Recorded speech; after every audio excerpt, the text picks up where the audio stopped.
The H-Cast. Good evening, ladies and gents. Welcome to another episode of the H-Cast. We are back.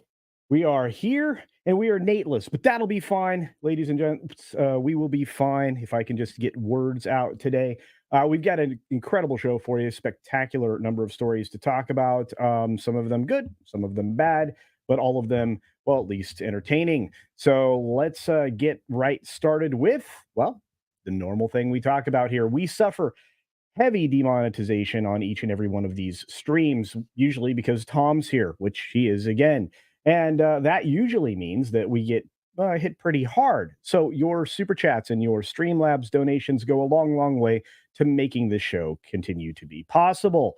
And with Nate gone, I'd really like to earn my keep. So if you have thoughts on anything, it doesn't matter if it's something we're talking about or something you'd like our commentary on, you can ask for that or participate in the show with a super chat or a Streamlab donation. Now, while we won't be able to reach out and see those Streamlab donations, Nate will take care of those on Thursday's show in a makeup stream, is from what I'm to understand. We've got so much to talk about, and we don't have a lot of time to get it done in. I'm very excited that notifications went out to many of you today, so thank you for being here. If you are catching this show, the H-Cast 4, the first time, thanks for being here. Be sure you hit the like button because it lets YouTube know that you would like to be notified of that in the future. Also, if you turn on notifications, which are up there somewhere, that little bell icon, you turn on all notifications so you don't miss anything that Nate does. I have to tell you, I truly appreciate that you do that because Nate's channel is continuing to grow, as is his merchandise line. And you can get your very own Sweet Baby Ink merchandise. You can also get your own little Jasper Snuggler over there with various t-shirt options, including there's one that's available for a limited time. I think it's also got a Sweet Baby t-shirt on it.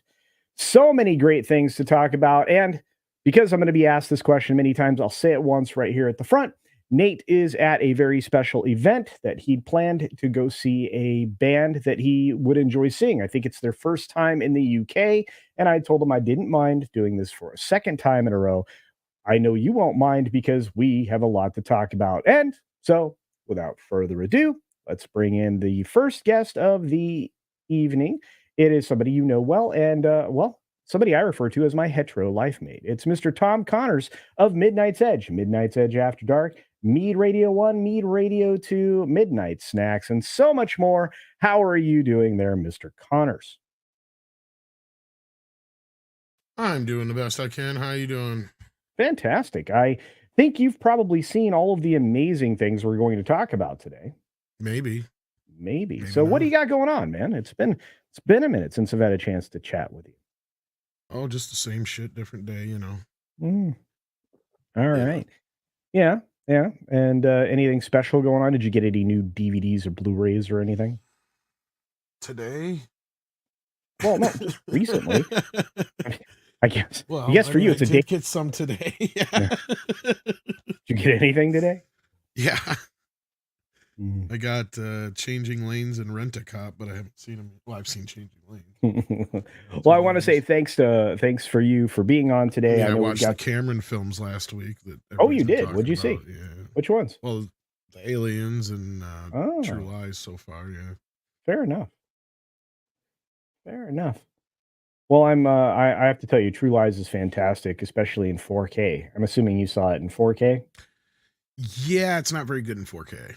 That's not good to hear. Yeah, that's been a big point of discussion because it turns out that Cameron might have just AI up converted some 1080 Oh, he was scans. lazy. Lazy. Yeah. Mm, So not just lazy, but he's trying to make them look modern, scrubbing all the grain out, etc., etc. what a shame. Well, I know this much. We got a couple people to thank real quick before we dive into our first story. I want to say thanks to Otley Mork off Tyndall. I hope I said that correctly. Alt-A Thank Mork. you. Thank you for being a new member here on the channel. We appreciate you. And of course, Zephyr has been a member for 7 months. Thank you for being a member for 7 months. I think that's at the point 0.5 level. So we do appreciate you, Zephyr.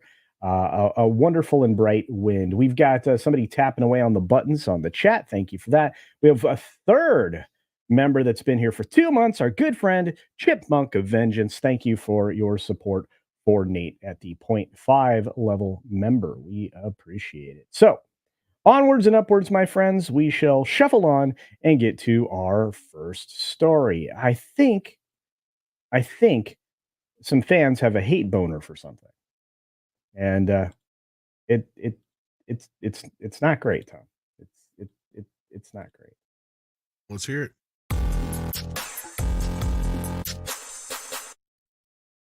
I don't know how I got these scars. Yeah, exactly. It's very Joker-like, but it looks like the original Crow director Yeah. had something to talk about today, and you've Yeah, probably Alex read this. Proyas. I haven't Yeah. read it, but I heard that I heard his basic statements, and I think he agrees with most of the fans that it should just be left alone. Yeah. Oh, I think we all do. I think before they even started making this, I think we said so. But let me read a little bit from the story real quick, and we'll get the audience reaction as well. But so it sounds like the original Crow director says fan backlash to remake speaks volumes. And what are they talking about? Well, I'll show you in just a moment because I took a screenshot picture.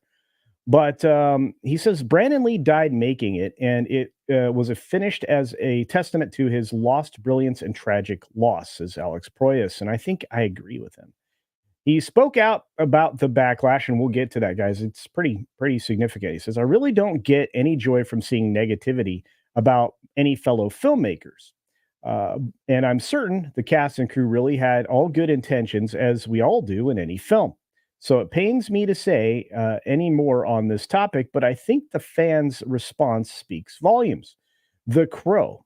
Became an infamous part of film history due to the onset death of its lead star, Brandon Lee, was fatally shot by a prop gun during filming. Lee, the 28-year-old son of martial arts legend Bruce Lee, plays a musician who is brought back from the dead to seek vengeance upon the gang that murdered him and his fiancee. So basically, the same story we're going to see in this upcoming film. So Lee was killed in the final days of shooting on the film, which was completed with the use of stunt doubles and digital editing. In fact, some very fine work with very little to work with way back then. Tom, I think you'll probably agree and add more to that here in a moment. But obviously, it was a terrible tragedy, and it's definitely something that we've always had in mind through making of the film. Sanders said, "This is, of course, the new director, Rupert Sanders, of the new release, available in June."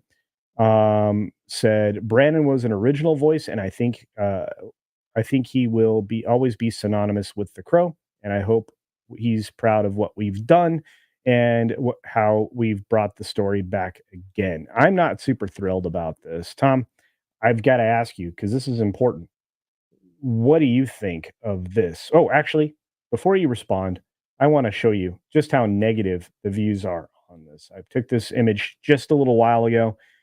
It's got Ooh, 97,000 downvotes. This is one of them isn't yeah. mine. So it is one third more downvotes than upvotes at this point. So what do you think? Yeah, I mean, I'm not surprised. I mean, this is about as dumb as remaking Ghostbusters with women, right? I mean, maybe even dumber. Uh, Yeah. Nobody asked for this. The sequels have never been well received. The original film has grown in its iconography over the last, 2 decades or 3 decades, as we've talked about before. Oh, indeed. It makes it very difficult to do something like that again. It's hard when it's so iconic, right, Tom? I mean, Exactly. Yeah. it's absolutely wild, and I say that as I bring in our other guest host today. It's Nick from Echo Base Network. How are you, sir? Hey, doing good, guys. How you guys doing? We're talking about the hate for the Crow, my friend. Oh man, it's getting trashed on. Well, Nobody is interested in this movie. yeah, well, can you blame him? Can you blame No, him?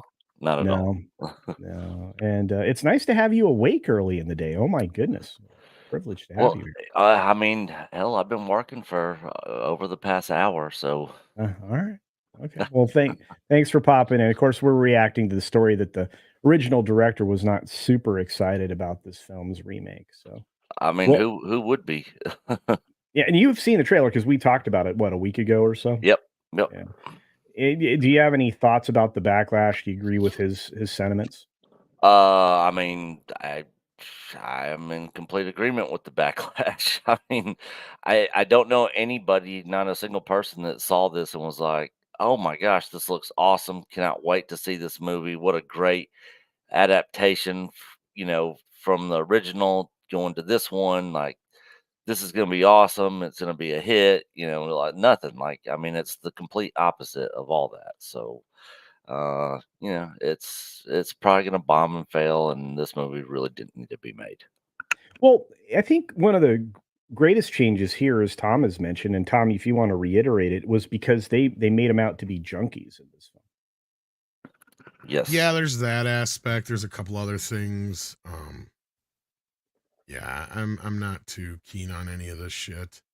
Uh, Oh, fair Not to enough. put it too lightly. Uh, it's just it's not. I mean, you could have probably done something that was a bit more accurate to the book, or you could have just done something that was kind of in the same vein of and got away with it. But in this case, at this point, it's just yeah, Lionsgate must have wanted to retain the rights or whatever, or they picked up the rights somewhere along the line. They had to make some money off it. Right, but do you think, and this is a question for both of you, and maybe even the audience as well, do you think that maybe had they gone a different direction, had they basically just said, like done like a Battlestar Galactica thing on their reboot and just say time repeats itself or something like that, where it would have been not the Crow, but Crow-like? You think that could have worked? Yeah, kind of like the whole what was the other one we were just talking about recently? The one with Jake Gyllenhaal, Roadhouse, Right. right? Yeah. Oh yeah, yeah. Like it's like you see the trailer and it's like, this is far enough away from the original that if they had just done their own thing, like just in the same vein, I don't think we'd be talking about it the way we were. Same kind of thing here. If you had just come up with your own thing, maybe, but yeah, Yeah. I just yeah, What do I you don't think, see the Nick? point in it. Personally, I would have probably been more interested in it if it was a continuation from the original, and there was some sort of tie-in to the original, where Eric Draven was mentioned. There was some sort of link to the original movie. Some sort of connection there, but it was more of like a far off in the future from the original sequel to the movie, where Mhm. they did something new, but there was still a connection to the original film, to where it kind of honored that original movie and the characters in it. Um, I personally would have found it maybe more interesting to check out. Yeah, I don't know, and that's the next question, and I'm compelled to see this film for a lot of reasons, but I'll ask you gentlemen, are you gonna see the movie? I'm not I gonna might just to see it, but I'm not gonna pay money to go see it in the theater, but yeah, I will check it out. I have that's a other ways question. of seeing it without paying to go to the theater and see it. Fair enough. Fair enough. I will probably give them my money just to go see it, so, I like doing things legitimately, but I was so surprised by the number of downvotes. Well, maybe I'm not. We do have some breaking news, and I didn't obviously create a stinger for it. You guys wanna cover something that's Sure. breaking while Sadie takes Breaking out the news. neighbors? Yeah, Sadie's on the prowl. But yeah, let's look at some breaking news.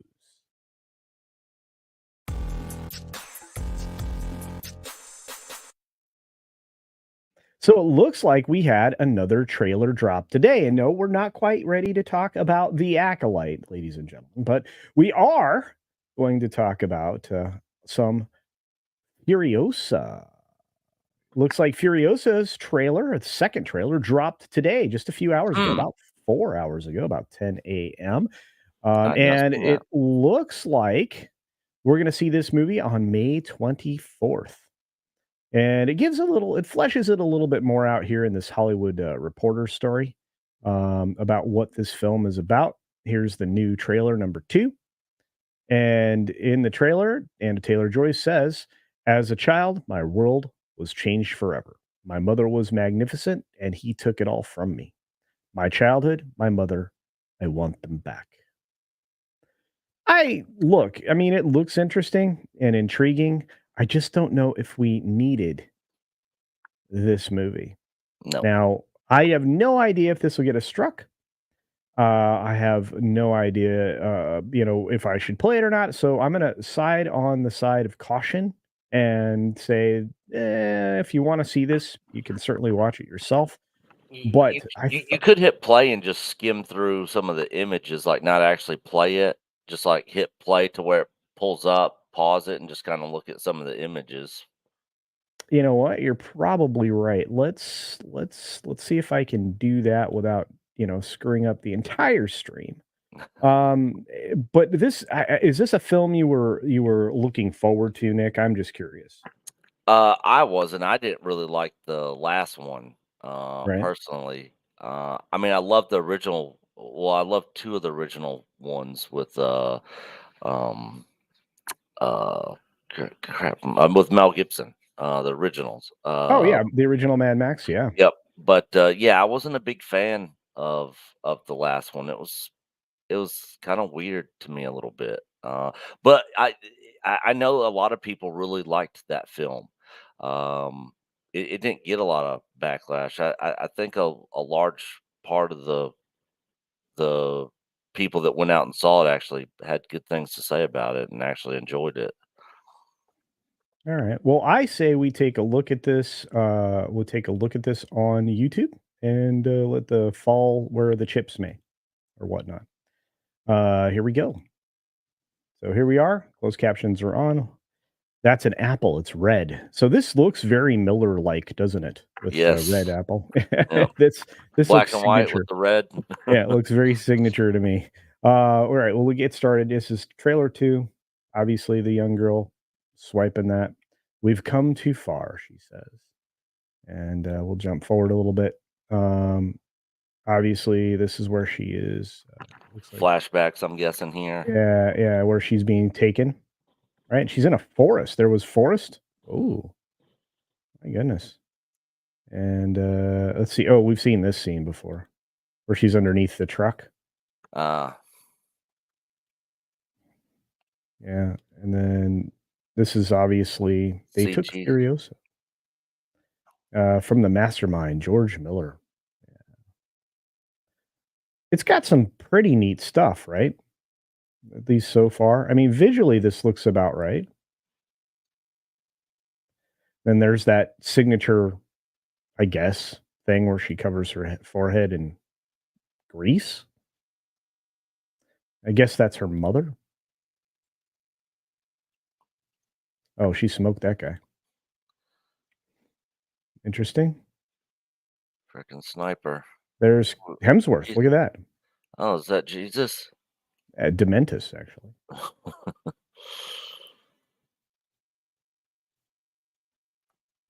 Fascinating. I love that they use the local area to do this. It's That that it's that reminds me of the location where the castle was in Conan the Destroyer. Tom is snoring. Tom, what do you think so far, bud?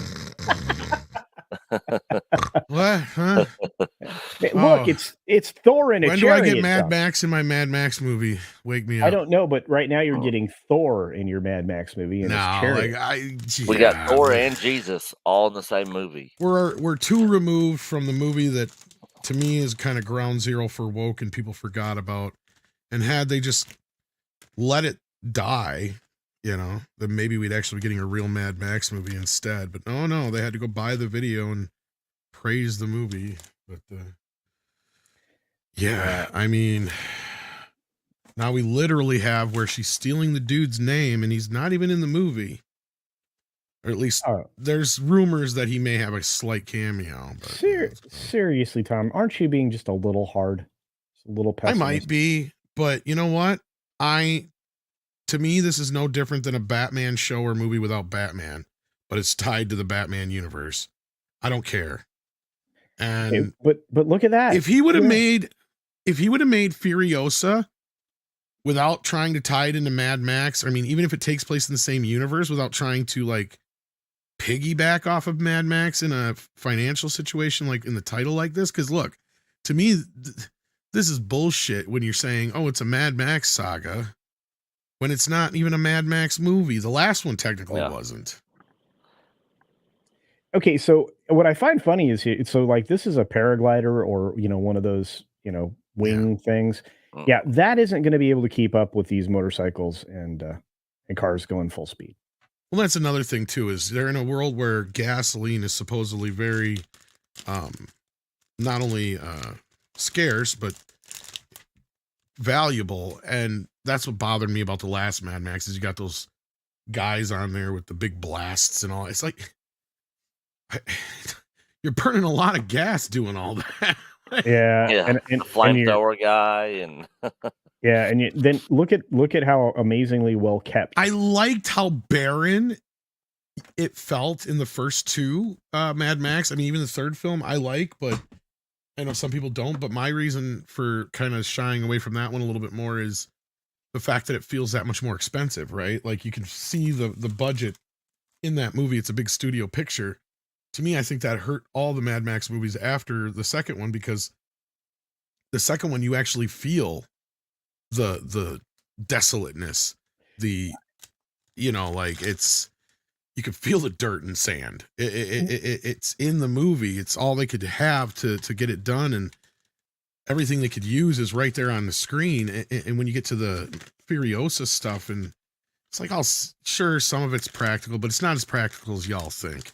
Go watch the making of it. I know a lot of people are like, oh, it looks amazing because it's all no, it's not as much as you think. It's a lot of CGI enhancements. And to me, it's just it takes away from what made the original Mad Maxes so cool, which was the stunts. And well, the fact that they were kind of like independent features on their own and stuff like that. Yeah, and here's one of those, Tom. I mean, and I'm pointing out the fact that look at the brand new tires on that stunt vehicle. It's like this is the problem with 4K is I can like go. I don't even think that's real. I think that's all CGI there. Well, except for the motorcycle drivers, maybe. They should have aged it up a little. But like I said, I mean, it seems interesting. I really wish I wasn't. For those who were into the last one and looking forward to this, cool. That's not for me. I saw the last one in theaters and I walked out of it going, well, that was shit. And everybody else was like, oh my God, it's amazing. So I'm like, all right, I'm wrong, I guess. But like, I got gypped at the end of the day. It is. Well, I just felt like I was gypped because Mad Max literally got backseated in his own movie. Yeah, true. Well, actually, and he's not even in this one at all.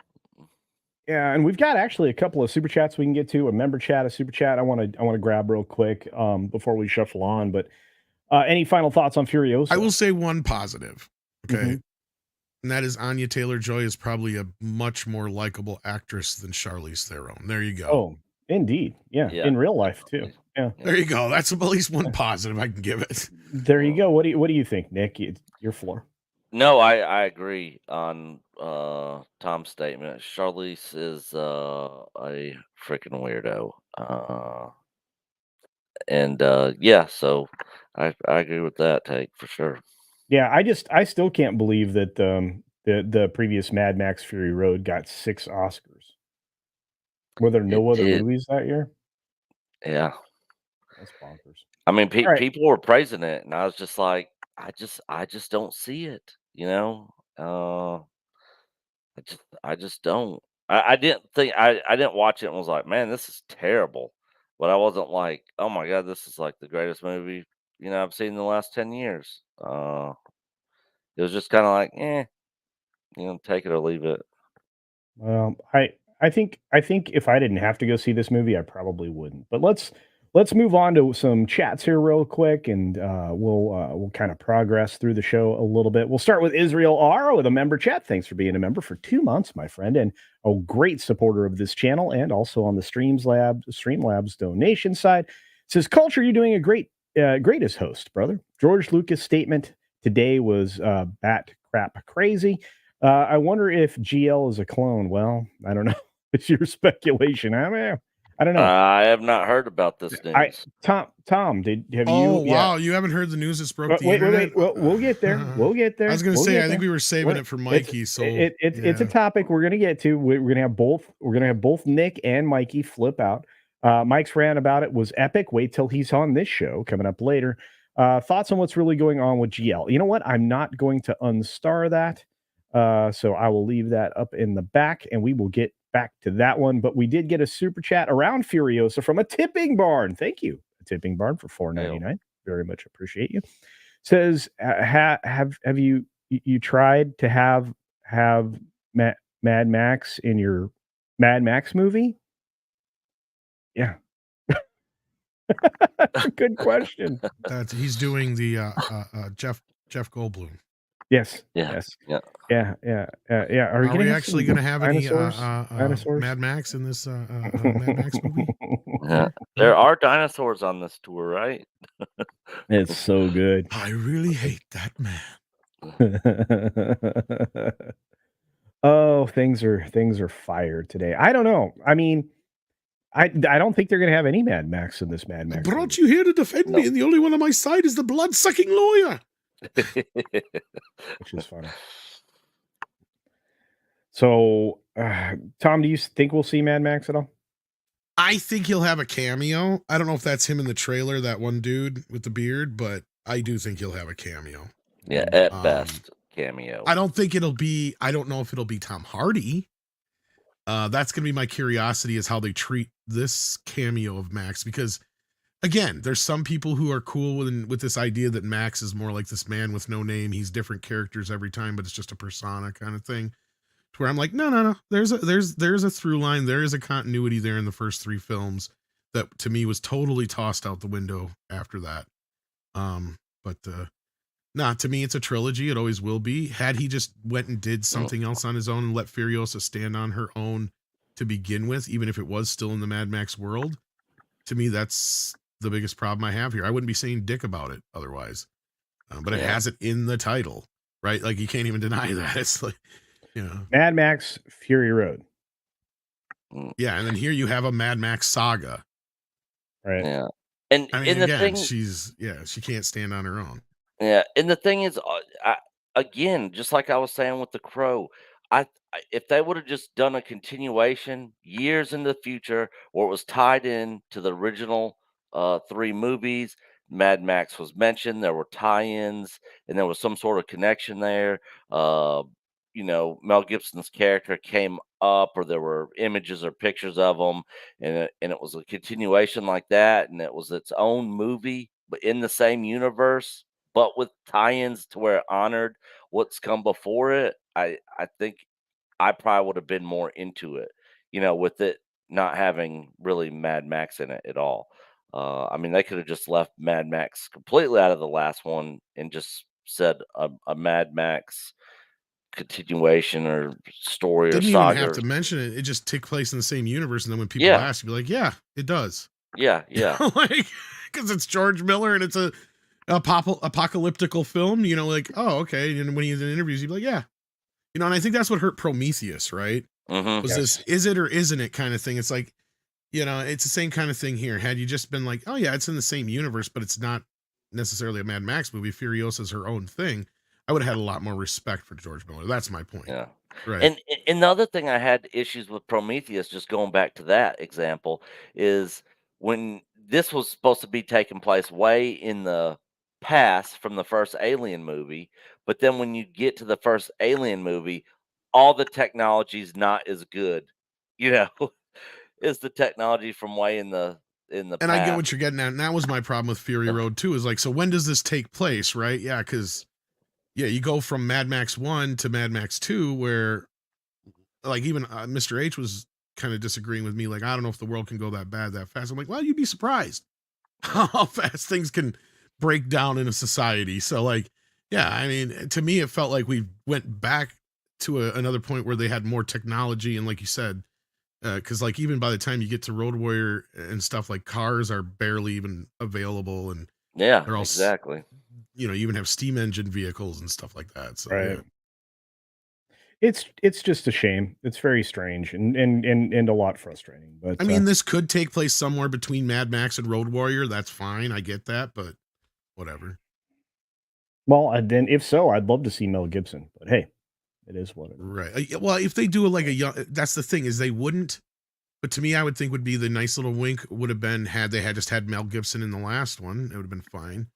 And then this one, Yeah, you'd had yeah. like a younger version of him in the CGI version, right? As a wink, wink. That would have been just even if it's just passing by in one of those cities or something like that. Yep. True. Yeah, and yeah, we've got lots going on. I want to say Kind of thank you to like Bruce Tipping. Willis in Pearl Harbor. Yeah, yeah. Want to say thanks to a Tipping Barn very quickly. Thank you for that. You got your money's worth there, and probably a clip out of that. So we need to shuffle on, ladies and gents. We are going to move on to our next subject, and I'm sure there will be no lack of conversation on this one. We're going to dive into the world of Marvel for a few moments. So let's start here.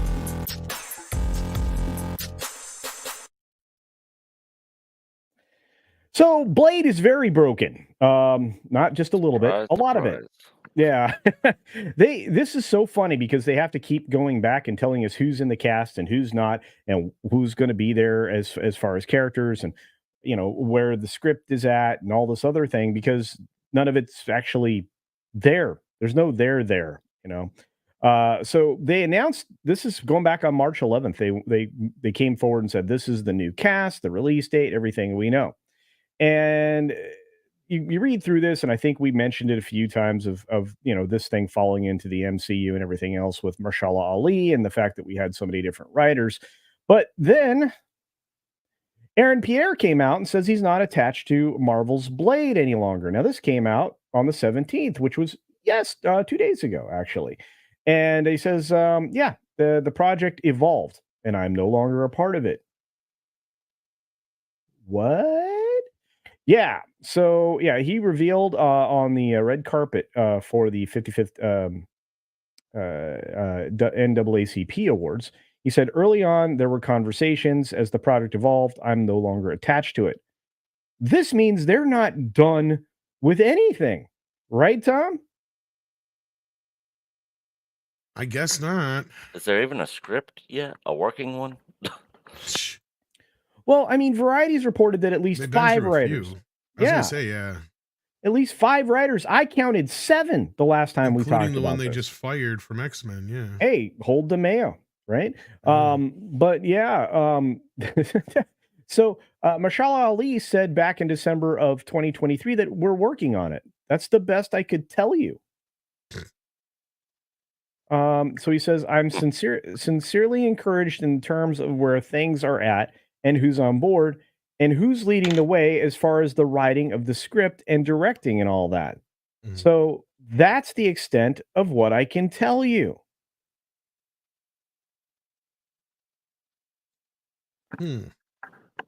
Interesting. This is bonkers. This film was announced how long ago? Golly, before Endgame came out, wasn't it? Something like They that. they were talking about it back then. I think Civil War, this thing got announced, and I think that's when they attached Marshala Ali, if I'm not mistaken. Yeah, it was a long time ago. I mean, years and years ago. I mean, you've had a bunch of Disney Plus series since then. Yep. Not good ones. Nope. So anyway, the reason that I bring this up is because, well, Marvel's Marshala Ali led Blade movie loses Aaron Pierre, and this is so much more things dropping on this story. So they've also had directorial issues. They have had lots of people drop in, drop out. I don't know. Is this production just flat out cursed? Is it going to get made? Um, eh, is there is there anything that we can point to as it's going to be good? Because right now the film's been pushed to November 7th of 2025, which means it's now in phase 6 instead of phase 5. Hmm. Thoughts, anybody? They I should mean, have I'm not. brought Wesley Snipes back. Yeah, I mean, I'm not surprised that they're continuing with Blade because it is one of the more popular characters. I mean, obviously, it's not going to be one of the ones to get the cut like we've been talking about here recently. Right. But yeah, I'm at this point where why even try to continue with this? This makes no sense. Well, and or maybe you have to move on from Ali, because one of the reasons that were excuses out there that was given when it came to not bringing back Wesley Snipes was he was too old, Yeah. Mm, and they tried to I think it insult was him. more that he wouldn't play ball, is my guess. But yeah, Well, they Yeah. tried to insult him with a Whistler role, is what they tried to do. Tom. that's what I was told. Yes. Mm. Yeah. And it just seems to be one disaster after another with this entire project. Um, it seems there's always some issue. Script's not quite right. People aren't quite right on the project. It's just continuously changing. New information. It's like, you know, how long is this going to continue? I mean, can anybody manage this project correctly and get everybody on the same page? I mean, what the hell's Feige doing over there? Is he even involved in any of this? I I I don't know to what extent he's asserting any kind of an authority. It doesn't seem like much. He certainly isn't giving leadership or guidance or picking the No, right people. no, not at all. Because it just seems, like I said, to be one issue after another since the announcement of this whole thing. Yeah. And it just seems like they don't even really care that much about the project. They're just like, they'll work it out. These people are involved, and if it happens, great. If not, it's not really that big of a deal. It's not really going to be a part of our grand scope of things that we're Mhm. trying to do over here. Like I don't know what's going on. It just all seems really weird to me. I again, I mean, and as is pointed out in the chat by a few people, we've been talking about the fact that this is script number 27, or Mhm. whatever. It's I don't know, Tom. I Does this movie the final question to both of you, and maybe even the chat if they want to weigh in, or even ask us anything via super chat or Streamlabs donation. The Streamlabs donations will be covered by Nate on Thursday. But back to that, if you want to drop a super chat in response to anything we've talked about so far, or if you just want to ask a question about something else that's unrelated, or you want to profess your undying love for Tom or Nick. But before we get to those, um, do you think this movie's gonna be made? Well, Hmm. I mean, yeah. I don't know if it'll be this form like we're just talking, but yeah, I think it will happen eventually, though. Nick? Yeah, I'm kind of in the same boat. I think it'll eventually happen. But honestly, at this point, with all the issues that's going on, I wouldn't be surprised if the whole thing just didn't get canceled. And they're like, we'll revisit it down the road. It's just there's too many problems. Nobody can get on the same page, and we're just spinning our wheels over here. Yeah. Um, if this thing, so did they give a new projection on when they plan on this movie coming out in that Yeah, article? November 7th, 2025. Okay, I couldn't remember the date that you said Yeah. Oh, earlier. the reason I remember it is it's on my birthday. Oh, nice. And what they say, 2027? 2025. It's part of Oh, phase 6 or maybe oh, even phase 2020. 7. Who Oh, knows? so November of next year, they're looking at 2025. dropping. Yeah. Wow. I don't see any way they make that date. I I I don't I mean, I'm in some bit of agreement with Tom that I think eventually it'll happen, but with all this, I just don't see this thing. coming out by November, and if it is, Hmm. I think it'll be really half-assed done. No, okay. Speaking of half-assed done, the next thing we talk about is kind of half-assed done, and we'll talk about why, and it's also related to Disney. But just final question would be, does it get pushed back another year? Because Tom, you know, shooting schedules require a big chunk, especially for these Disney Marvel films. Like you're dedicating like 3 months of your time to this as an actor in some form or fashion. You have principal, and then you come back for who knows how many reshoots and pickups and everything else. Mhm. And Y- post-production is normally And what? Double the filming, post time? is easily that long, and then you've got to fit it into the calendar. Tom, where do you think this is, or does this just push back again? Well, clearly it's going to get pushed back again. Yeah. I think you said it in the up front that it's going to probably be at the very end of this phase or somewhere into the next phase already. I mean, it's just And they're slowing down on production across the board. How many things yeah. did they cancel? Oh gosh, I don't even know. I mean, and that's what I was kind of getting at is I know some people are probably like, "Wow, I'm surprised this isn't one of the canceled projects," but I'm not because I know Blade is a bit more popular. But Very if they're popular. just going to do the female Blade, then who cares? So, Yeah. Yeah, I'm surprised they didn't go that route. well, that's Well, the rumor actually, Mm. that was kind of what the direction they and were that's going. why Oh, yeah, with her daughter and everything, Wesley that's right. Wesley Yeah. Snipes was all kind of like confused as to why Yeah. Yeah. he couldn't Like, Yeah. just play the part himself. why Yeah, why can't I just be Blade? I mean, that's what you yeah, cast me for. Like, why is that? You yeah. gonna keep a black man down? Mm. Uh, all right. On that note, I just want to say that I don't know. I don't think the movie gets made, but that's just me. On that note, um, looks like we got a little bit of spamminess on the chat, but let's grab a super chat before we shuffle on. We've got one here from always shirtless. Well, that means you're probably comfortable, except in the cold of winter, I would imagine. For $1.99 says, thanks for being honest about the Yaira trailer. Yeah, Mr. H has expressed his opinion extensively and talked about that. And the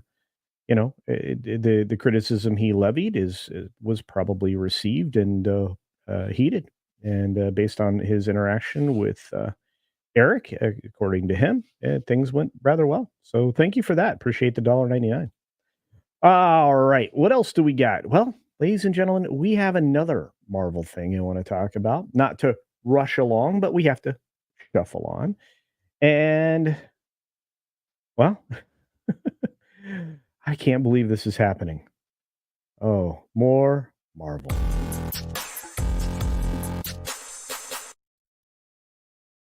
Yeah, Uh, it looks like Blade isn't the only thing that's struggling right now.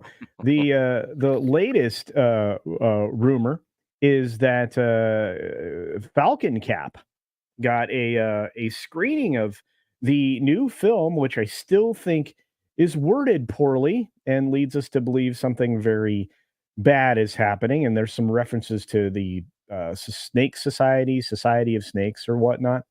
But let's just pull out the story so we can jump into it. It says rumor, and this is from That Park Place. John F. Trent writing away over there yesterday. It says test screening for Captain America: Brave New World goes poorly. Well, Tom, they only had 3 things to reshoot. How did this go Yeah, so poorly? they must not have did a good job shooting Act 1, 2, and 3. That's right. Well, a new rumor claims that a test screening, and by the way, it's now multiple people confirming this. Marvel Studios' upcoming Captain America: Brave New World did not go well. The rumor comes from ex user OIMATM. I mad I am or something. Anyway, I've been able to get some insight into what the main issues were at Captain America: Brave New World test screenings. Apparently, audiences were unimpressed by the film's action scenes and the chemistry between Cap and his love interest. Yikes. And the tweet's right there. And then he says, however, the biggest issue, and we'll scroll down. Not only did Oh Hi Matt M share that Audiences did not find the action scenes and chemistry between Falcon and his love interest impressive, but they found the movie's political intrigue uninspired and unengaging. In other words, you're still going to get politics in this film. Um, the user shared, however, the biggest issue on how the audience responded to the film's political content. You might think this would mean audience found it divisive, but it was actually worse than that. They found it boring. Mm. Not surprised. I'm told the overall feel was that the political material was uninspired and unengaging. The audiences found it lacked nuance, was overly expository. That's never good. And really slowed the movie down. Well, of course, you have to sit around tables and talk about your feelings and how you feel about the politics. I'm also told that while the 3 sequences that will be removed were a big part of the problem. 3 sequences removed. The user continued, the film's issues go beyond that and likely include significant rewrites. We already know that throughout, as well as adding, removing characters. We already know that. I'm told that Marvel really wants to keep the summer window for reshoots in order to avoid another release delay, not just because it'd mean vacating what they feel is a good release date for the film, but because, as usual, delaying this film would result in the domino effect, whereby it would likely mean delaying others. Wow. I guess Wilson What a and mess. Zosha Roquemore really didn't hit it off. Mm-mm. So, yeah. So the rumor comes on the heel. Wow, my voice cracked. On a number of rumors from earlier the year claiming the film was scrapping the Serpent Society. See, the Society of Snakes or whatever I said. So we got another society subject as well. And it was undergoing significant reshoots. We already knew this. Scooper Daniel RPK reported at the end of January that the film was undergoing reshoots. Which who reported that first? Tom, was it you guys or was it Pro or was it Probably Pro? I think. yeah? Yeah, I mean, yeah. So before beating RPK there, but anyway, so and then of course Overlord DVD shared that his sources informed him the film was being rewritten, which we'd heard before as well. They are more convinced that Cap 4 doesn't have a script. They say that what they are doing is shooting from a notebook that has notes on what they're supposed to do. Actually, that came from another source as well. So then Overlord DVD added, this came from the director himself and Anthony Mackie, who were in another heated discussion over the way the reshoots were being handled. It's clear just how long it will take to complete. It's not clear, unclear. There you go. How long it'll be to complete the rewrite. And it's very clear to our source that Anthony's biggest concern is the movie may get canceled. Well, for good reason. Yeah, they are going to be undergoing extensive, long-lasting reshoots, according to Can We Get Some Toast? The Serpent Society has been completely removed. Wow. And then another scooper had claimed that they are that those villains may not be there. Alex Perez from Cosmic Circus has disputed the claim from Can We Get Some Toast, saying that they're still going to be there, but they're basically being reduced to an opening sequence. This is such a hot mess. Oh my goodness. This movie, Tom, you and I have heard from some reputable people that this thing is just completely being reshot this summer. Have you heard anything else recently or No, nothing new. Just what we have here now. I mean, Jeez. that's news to me. So yeah. That's crazy. I never really wanted this movie to happen. I thought that the audience reaction to the show of Falcon and Winter Soldier kind of spoke volumes about whether or not this was going to be worthy of a film. What do you guys think? Is this worth even finishing? Mm. Gosh, I mean, unless they're under some contractual obligation to release this thing, I would scrap it. It's a lot of money, right? Right. But still, you could write it off on taxes if you can. Unless there's contractual obligations involved, which, yeah.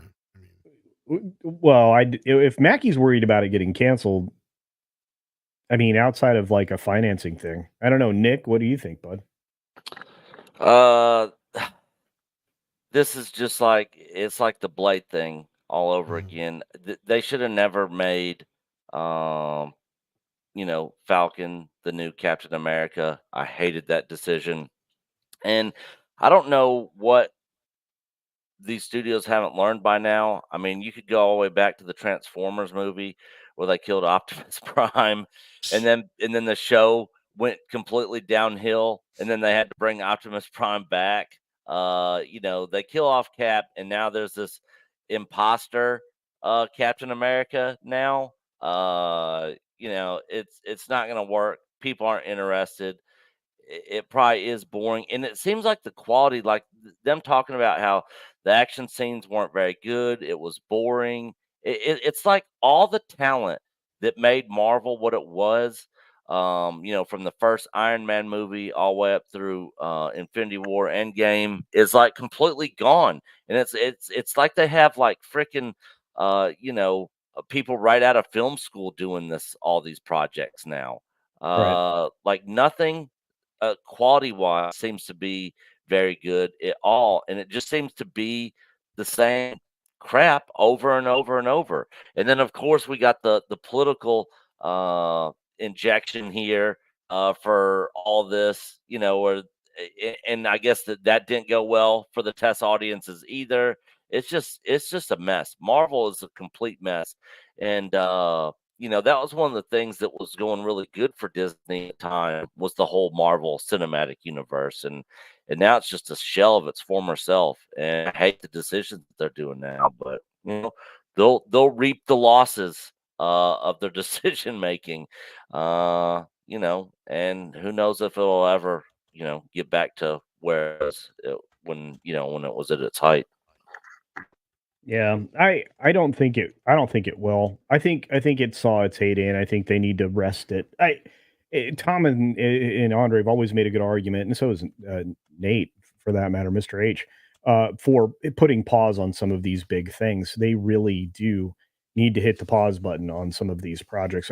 First of all, the costuming is not great. I mean, you can start visually. It just doesn't. It isn't enough to snuff. I mean, Tom, do you have anything to add? To anything about this Captain America: Brave New World? Well, Or no, I mean, I got to correct Nick slightly. They mm, didn't technically kill off Cap yet. He's an old man now in our modern times, but that's Oh what I've been yeah, saying for a while that's now is true. there's a TV series or a movie, or that's what Captain America 4 should be, is the story of him putting the damn stones back. Right? well, We have a whole adventure there that we have no idea. Like he had to go back and put all the stones back, and one specifically that would be very interesting to see would be when he comes face to face with the Red Skull again.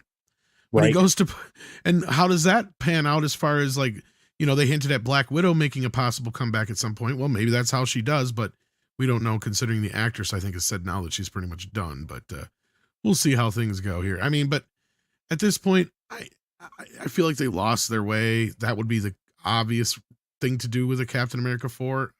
I'm like most people. Falcon was his own character already, and I think it's an insult to give him a hand-me-down white man, moniker on top of it all when he already was a well-known superhero. I mean, so And again, I always go as back to far as this the in my political shit, are we surprised? So yeah. yeah, but in my youth, Tom, my some of my favorite books were Captain American and the Falcon, right? Honestly, Yeah. and so it's like why couldn't we do this for a while? Why couldn't we have the real Cap and Falcon? Why? There's so many whys here, and I know that you probably aren't getting Chris Evans back, and I mean he did his very best of a DeMeo thing, but he didn't get You're still punched. buying that excuse? Anyway, gosh, I don't know. I don't see any reason to make the movie, but we need to shuffle on, everybody. We got to move along. We've got several stories to get through today. Moving right along. Chug-a-lug, chug-a-lug, and we will, I promise, get to all the Star Wars stories, all the Star Wars, All the right, Star Tom? Wars. All the stars. I promise. I promise. And if you'd like to add to the show, you certainly can. We will take into consideration subjects that you throw into a super chat. I will make sure to read the super chats if you send a Streamlabs donation Nate will catch up with those on Thursday, I promise. So if you would like to contribute to the show, ask a question of anybody on the panel, including an upcoming panelist here shortly. Well, super chat's the way to do that. And to make sure, because we are heavily demonetized, to also check out Mr. H Shop or Mr. H shops.com. In fact, here's a commercial. Hello there folks, and apologies for interrupting the video, but I just wanted to let you know that I have merch once again. Yes, MrHshop.com is my brand new merch store, and as you can see, we've got some of the old designs, but there are some absolutely fantastic brand new designs. If you want to support the channel, this is the very best way to do that. Please do shop now at MrHshop.com. It's a fantastic way to support the channel when we get heavy demonetization on YouTube. Anyway, thanks so much. Back to the video. And I own that snuggler. I love that. It's actually really high quality made, and it looks very much like Jasper. So Jasper Snuggler, if you're a fan, do check that out. We've got so much going on, folks. I'm gonna get to the next story once again. Very excited about it, and we still have a member chat in reserve that we'll get to in just a moment. Short commercial there just to promote the store. Onward and upward.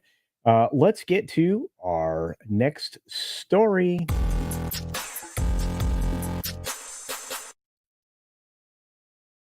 That's right, ladies and gents. It's our headline, or one of our headline stories, one of our signature stories of the day. It's possible we have a new Bond. At least that's what rumors say from the New York Post. Aaron Taylor Johnson has formerly been offered the chance to play James Bond. This dropped this morning at 6:47 a.m. Eastern Standard Time. Mr. H already did a video on it, but we're going to talk about it. So it appears that the search for the next James Bond is over. British actor Aaron Taylor Johnson is reportedly been offered the role of a lifetime as the shaken, not stirred, martini-sipping secret agent, as told by sources to The Sun. The Bullet Train actor, which is a very good film. I enjoyed that. I own it. I think it's great. He is expected to sign on the dotted line this week. At the age of 33, he will have a long run as James Bond. Eon Productions, obviously, is the group I don't trust, so they may screw this up. But Bond is Aaron's job, should he wished to accept it, the insider told the outlet, and the formal offer is on the table, waiting to hear back. So there you go. Oops, there's more down here. It says, as far as Eon is concerned, Aaron is going to sign his contract in the coming days, and they can start preparing for the big announcement. He was in a lot of things, Tenet, many things. But yeah, Daniel Craig was Bond for 15 years, 5 films. Every 3 years he made a film, and he made several poor films in there. So at 56, he was in his 30s. I was going to say, will he go down as probably the least liked Bond of all? I mean, everybody likes Dalton more than I don't know. I like Lazenby. I think Lazenby was one of the best Bonds, but I was going to say, I'm pretty sure he's like down at the bottom of almost everybody's list. Yeah. I mean, Quantum of Solace was terrible. Somebody made a reference to that in the chat. I'm a huge Bond fan. For those of you who know, I've been collecting James Bond in every format since they started releasing it, including, from book to VHS to DVD to Blu-ray. I mean, I'm one of those weird people. I am a James Bond fan. I got introduced to James Bond by my grandfather, way too young for me to be watching the innuendo that are in Bond films. Yeah, so he underwent a screen test for Bond back in 2022. So there he is. I think he's a winner for Bond, but I'm gonna let you guys weigh in on this. What do you guys think about Aaron Taylor Johnson in the role of James Bond?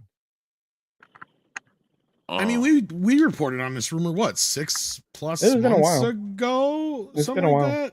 Yeah. So I'm not surprised. We heard his name being bounced about, especially when people are like, "Oh, Henry Cavill's in talks." It's like, "Oh, I haven't heard nothing like that." And then all of a sudden, I don't even know. Maybe I was one of the people who broke the rumor that I swear I remember saying it on the morning show.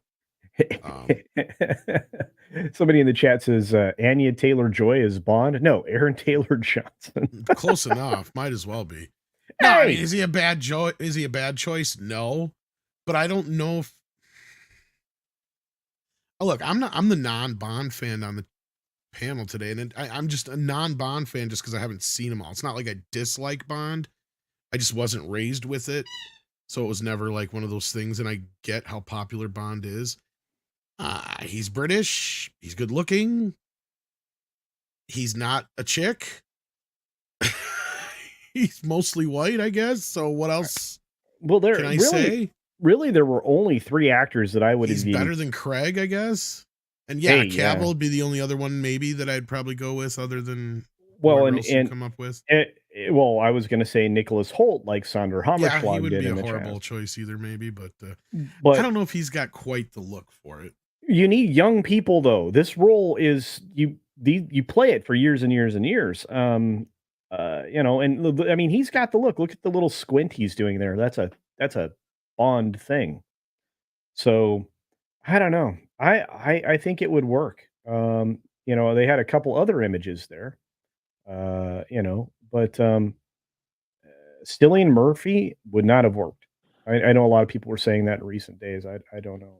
Nick, you haven't said anything, bud. Uh, man, I honestly don't really care. I mean, I'm not that big of a Bond guy anyways, and so it doesn't matter to me who they have on there. Uh, you know, whoever it is. I mean, I didn't see the last 2, so honestly, it doesn't matter to me either way. Skyfall was probably Craig's best Bond, other than, well, Casino Royale was very good. But ever since Bourne was trying to imitate Bond, but with Hmm. shaky cam, and I Yeah, think what happened is that infected the future productions of Bond from I, Casino Royale on. I So it's hate like, shaky cam. why are you imitating something that a lot of the audience is not fond of anymore, like Dutch angles?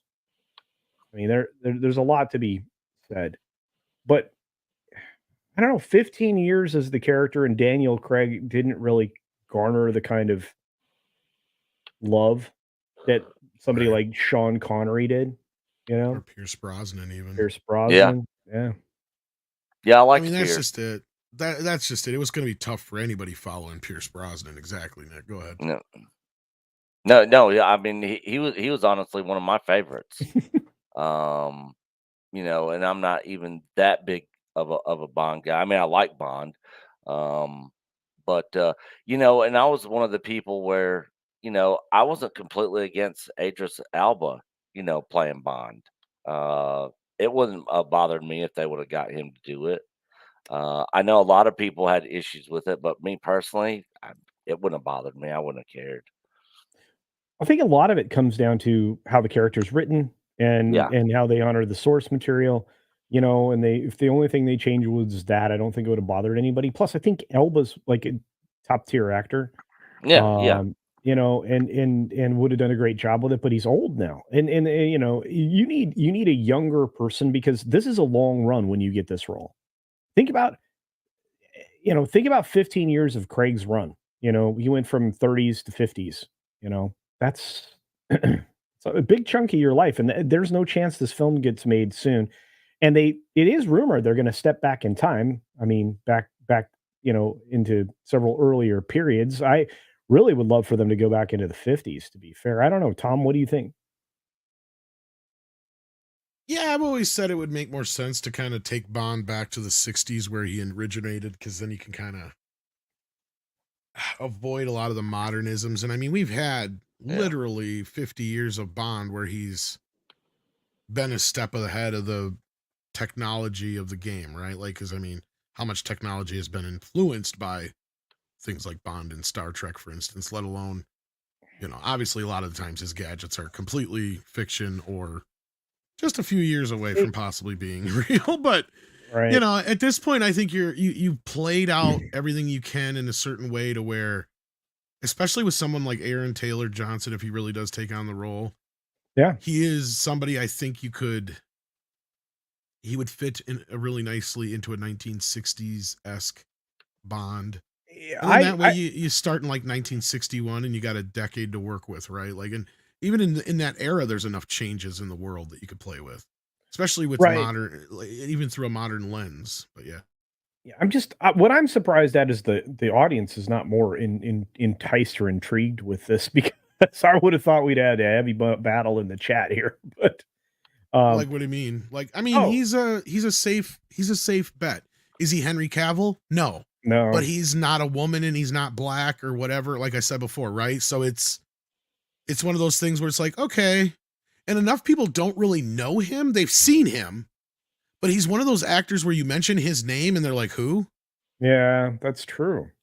And you're like, oh, the guy who played Quicksilver and Kick-Ass, and he's recently in this and this and that and the other, and he's been in a billion fucking things. I mean, Bullet Train's probably the best one to bring up as an example here. Yeah. Right? And I mean, that's another thing. I mean, who are they? I'm more worried about whose voice is going to be behind the camera than in front of, more so, because that to me, I think, is a bigger deal, because some of the voices that should have been involved in Bond haven't been, and there's people who would love to be involved with Bond that, you know, maybe too big of voices for being involved. So, you know, Nolan, for instance, is one. Spielberg's always wanted to make a Bond film. You know, you've got like Guy Ritchie and a few other people that, you know, who am I thinking of?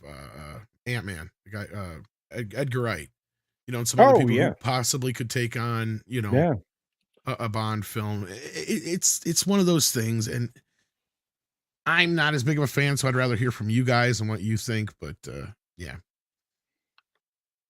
I feel like you want the guy to start off in his 30s and you want him to grow into the role. And if they're going to start back in time a ways, like in the 50s or 60s, late 60s or early, I mean, 60s. even maybe if they get like David Leitch, the guy who did Bullet Train, maybe it needs a little bit more of a change of not just a setting but a tone a little bit.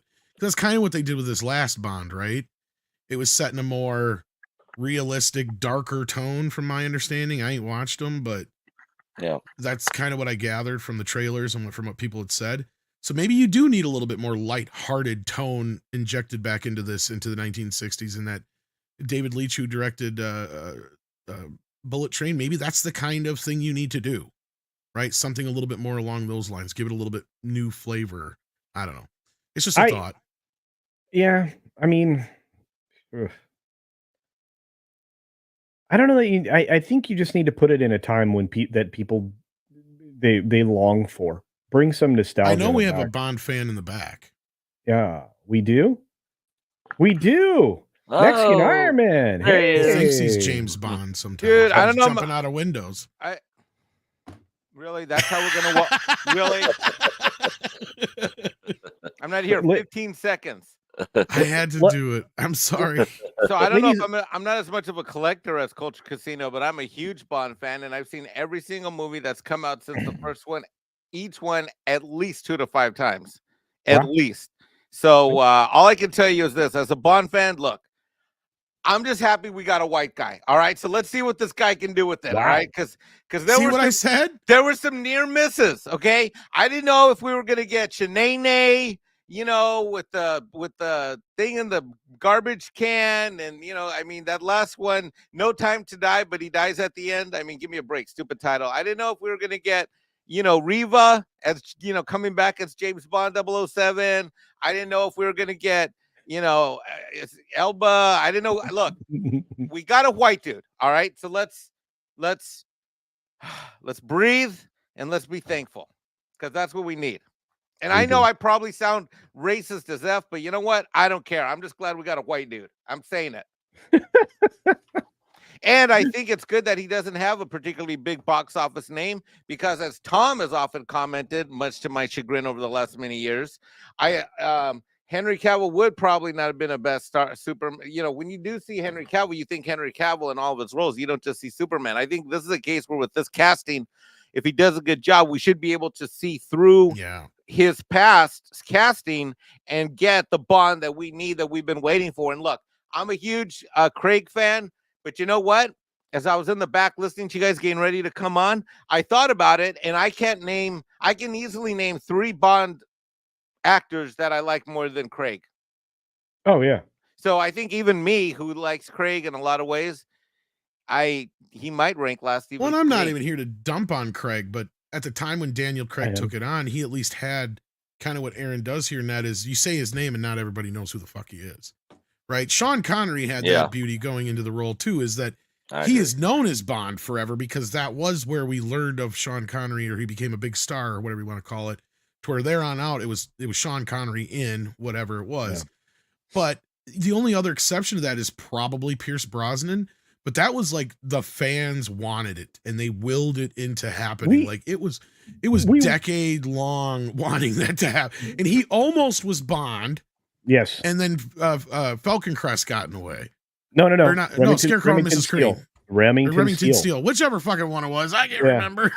One of those shows in the back in the day. Remington Steele prevented us from getting Pierce Brosnan. Before he was a huge star already, yes. Yeah. And that show made him a household name. So so that was kind of like the fans were just like, we don't care, we want him as Bond, no matter what. and they were right. I mean, he was an incredible Bond. GoldenEye was a great film. Look, I'm going to tell you this. I mean, Lazenby for me is up in the top 5.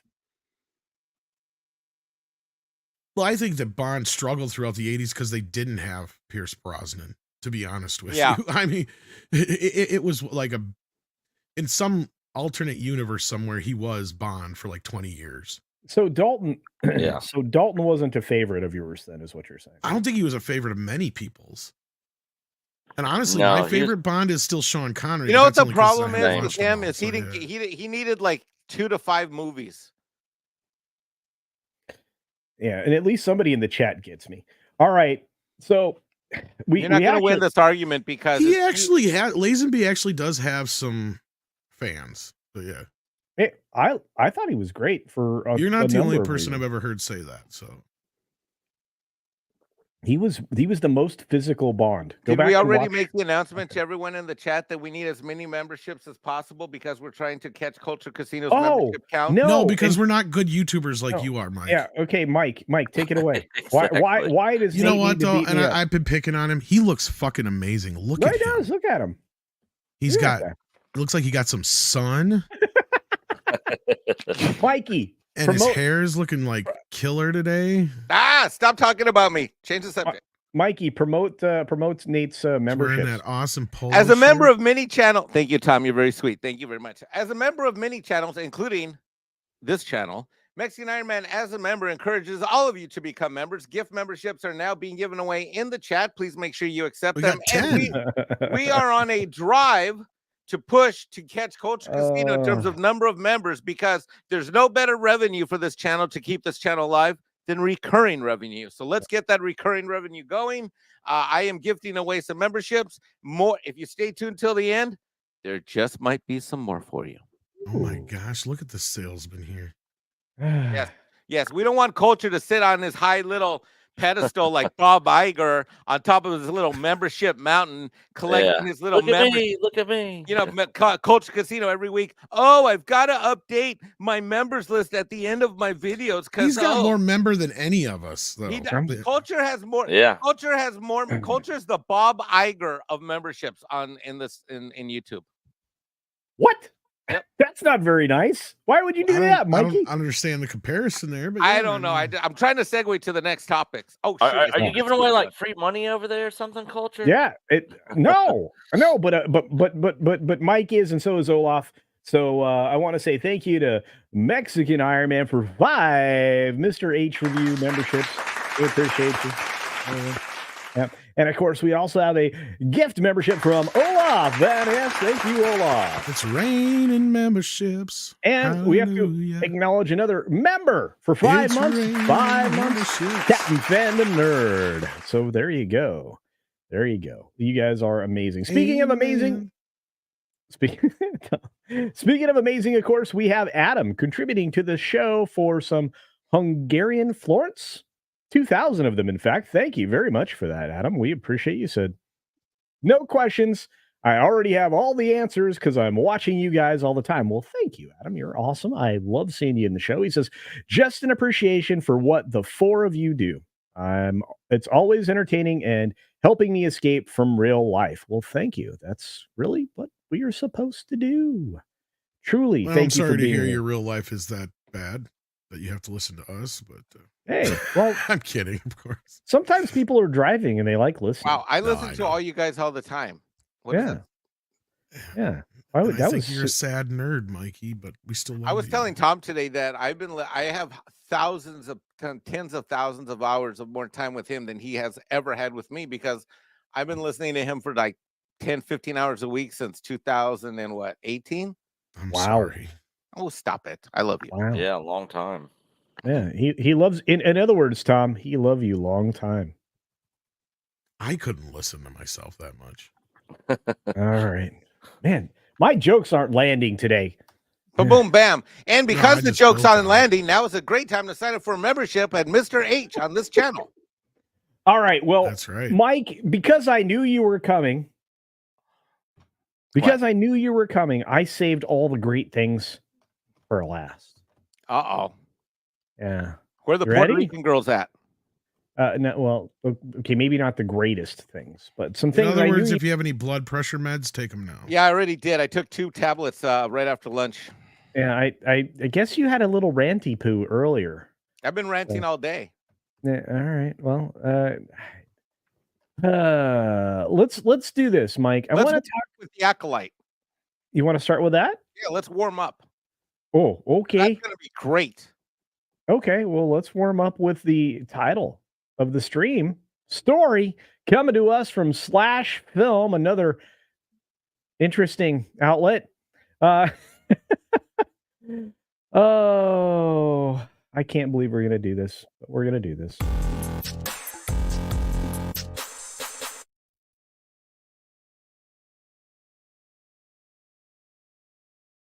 Dark side something something.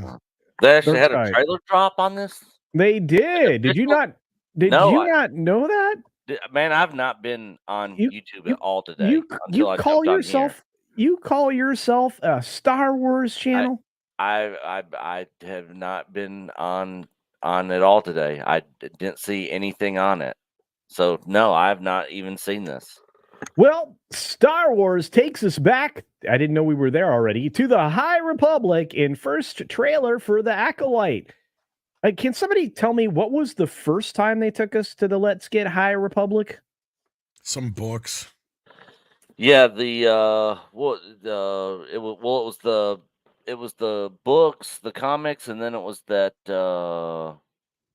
no, that's something else. I was thinking of that Resistance show, which is the sequel trilogy. So yeah, it was the books, the High Republic. All right. Well, nobody wanted to go back and look at the sales of those books. But anyway, all right, they let me were read. abysmal. Let me read into this real quick. Of course, the trailer is interesting, Nick. If you want to check it out, you can. I'm trying to scroll the wrong screen. There we go. Says it's now been 5 years since. I think you might be able to get away with showing this one. Nope. Claimage already happened. Mr. H got copyright claimed already today for doing a review on it. That's why I did mine the way I did. But anyway, Disney used to be cool about it. Guess not anymore. yeah, and some people have been getting away with it, but I'm not going to take a risk. I was told not to. But it's now been 5 years since Lucasfilm and parent company Disney made a new Star Wars film. Instead, stories about a galaxy far, far away have been chronicled in the Disney minus television shows and in multimedia project of books and comics that you might not even be aware of the Let's Get High Repugnant.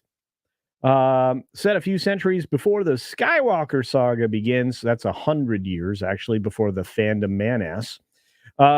It's gonna, let's see. The High Republic is so named because the Republic and the Jedi order at the height of their powers, and the Sith are in hiding, believed to have been vanquished, and the Jedi instead face a pirate horde called the Nile. Or the Nile. The Nile?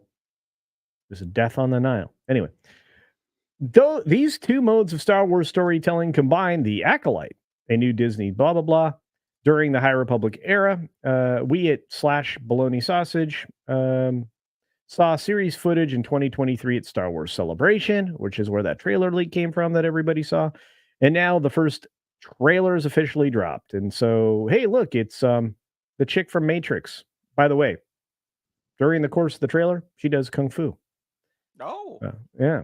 So still, the officially released material focuses more on the Jedi, because, well, that's not who's going to be the real star of the show. It's going to be the Sith, by the way. The synopsis of The Acolyte is as follows. A former Padawan reunites with her Jedi master to investigate a series of crimes, but the forces they confront are more sinister than they ever anticipated. So, there you go. So it's June basically 4th. the prequels all over again. It's the prequels for the prequels. Well, that was the Yeah. same shit the prequels was about. And I Like have seen that Obi-Wan and trailer. I just pulled it up. It's the same trailer that was showed at Celebration that leaked out. oh, okay. Yeah. And Sundowners, I'm going to jump on your super chat when we get to those. Thank you for that. For those of you doing it, we will read super chats between sequences. We read them all. All right, moving on. Let's take a look at the next story for this. The Acolyte creator break. Wow, the Acolyte creator. We get a little word from Leslie Headland, the former assistant for one Harvey Weinstein back at when he was prowessing places. Anyway. So she's going to break down the first trailer for her Underdog. It's an Underdog Sith story. Yes, we are all about the bad guys in Star Wars now. So yeah, so she this is the chick that's in it, whatever her name is. So Star Wars is going back in time. I guess they got a DeLorean. After months of buzz, Disney has finally dropped the first trailer, and it's got these two people in it. It's set an even longer time ago. So speaking to the EW, So instead of it being a long, long time ago, it's a long, long, long time ago. That's right. Yeah. So Even longer time ago. that's right. So it's everybody's favorite red lightsaber wielding baddies. So I really wanted to tell the story about the Sith, says Headland. That was kind of a dream of my dream Star Wars idea, but it felt like the time period to do that would be in something pre-Phantom Menace. That seemed to be the most interesting trajectory for the Sith. How did the Sith go from the rule of two and being quote unquote extinct to Palpatine coming into power without the Jedi knowing about it? Well, we all have that second question. Most live action Star Wars stories are set during or after the fall of the Jedi Order, but the Acolyte finds the galaxy's peacekeepers at the height of their powers. Set at the tail end of the Let's Get High Republic. So, continuing, if the Jedi are this benevolent institution at this point, then anyone who opposes them would be an underdog. Okay, understood. I love the idea of a character that was unknowable in her goodness or badness. Headland adds, strategically, my costume designer, Jennifer Bryan, and I talked a lot about how George Lucas utilized color and how purple was a color you didn't see very often.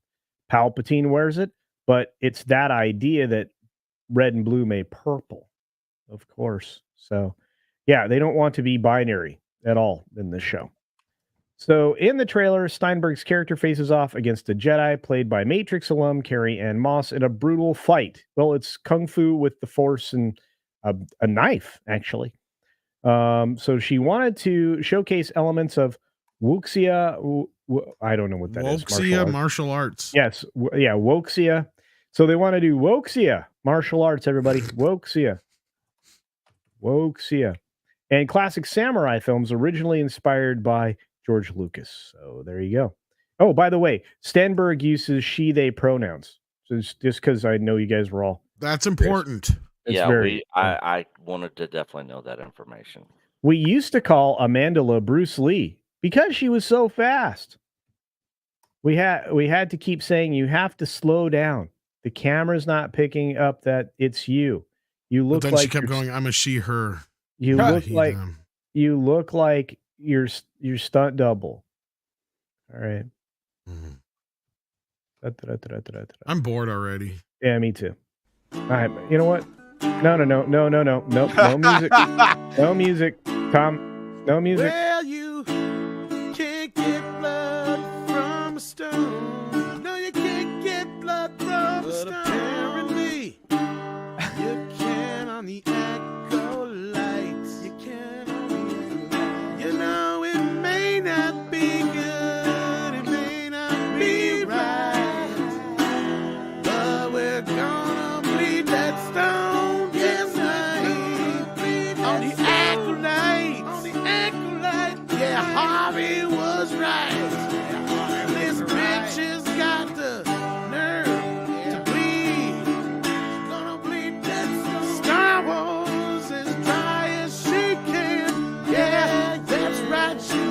them all. She loves them all. She loves all the Star Wars. What's wrong with the song? I love It's it. great. That was a 90s It's inspiration. not. It was mine. That's It's all awesome. mine. I love it. Oh my. I Oh only my get God! so You know many what? uses out of these songs, culture. That should be the song that they play when two of the lesbians in the Acolyte fall in love. They're old after about a week. I love it.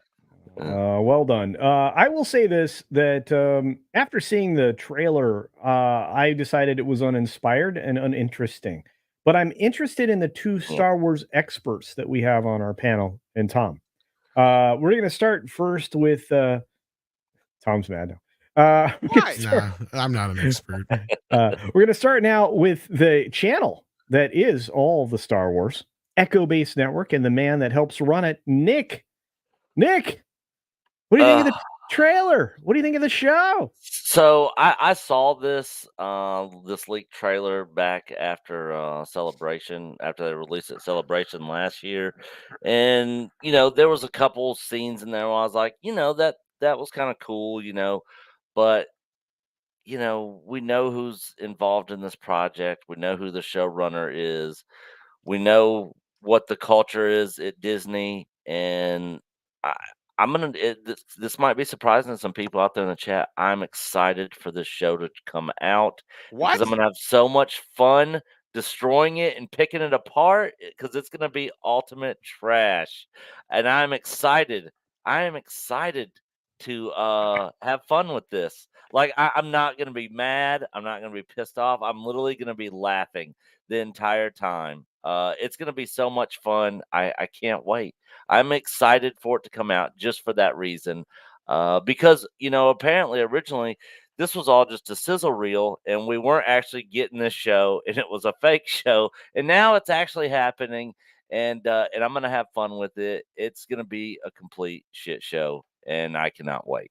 Well, Tom, this wasn't a real show, right? Tom? No, it was just a sizzle reel. All right, fair enough. Let's keep All right. carrying on. Well, I share your enthusiasm for the content we're going to have, Nick, but I think I don't think Mikey does. Mike, I was gonna say, before we let Mike blow up, just let me real quick, because I can bounce off of Nick real easy. Because here's the thing: Star Wars used to be my life, right? Like, yeah, it was Star Wars. Everything was Star Wars. I was never a big fan of the prequels, but I didn't like them because of how much I loved the original films. And same. That's a whole nother conversation to be had here. But once Star Wars went to Disney and things went the way they did, and we're at where we're at now, I did this long video that I think I took down ever since, but I should probably put it back up, where basically I compared Star Wars to going through a breakup, right? Oh, yeah. The first movies are basically like that high school romance you had when you were young kids. Everything was amazing, and then you drifted apart for years, and then you got back together. You thought things were going to be great, and the prequels just didn't quite live up to what it was before, so you parted ways again, amicably, but you parted ways. Things were cool. Maybe you'll get back together in the future. And then the Disney Star Wars thing happened, and after, we saw the trailer for Force Awakens and all that kind of business, it was like, oh my God, not only are we getting back together, we are back, baby. We are hot. Maybe we're going to get married. This was like a big thing. And then all of a sudden, things went to shit real quick. You started to realize that you were being lied to from the start. Like, clearly this chick had some work done. She's been run through like a train, what have you. Throw whatever, kind of analogy you want in there that turns you off of this entire relationship at this point. Or this person isn't even the person you thought they were. She's got credit card debt, bad credit card debt up the ass. Yeah. She has Student 6 loans. kids. She has three warrants out for arrest. 2 are a felony. 2 baby daddies in prison. Only one's a misdemeanor. And now there's this guy that's following you around when you're driving your Audi, and he's in a biker gang, and he's a former Hells Angels member. And sounds like Mike's had some experience here. But anyway, Mike knows exactly what I'm talking. So I finally said, look, I got to break up with Star Wars. We got to break up. This is it. There is no getting back together. So even at the point when people were like all hyped up with the Luke Skywalker Baby Yoda stuff, like for me, Baby Yoda was just kind of like, yeah, it was kind of this thing. Yeah, okay. But I was never like so into it that it emotionally got to me. So like, if I did, it would destroy me, right? Like I cannot live like that every day. So I sympathize with all the Star Wars fans out there who are still holding on to that mantle, because I had to let go. I just had to go, you know what? This is it. No more for me. As much as Star Wars was a huge part of my life for so long, and Empire Strikes Back was my favorite movie of all time, bar none, I just had to step away. And it's even gotten to a point where I don't even watch the original films anymore. I don't buy anything Star Wars anymore. A lot of my Star Wars stuff has been put away, or I've given it away.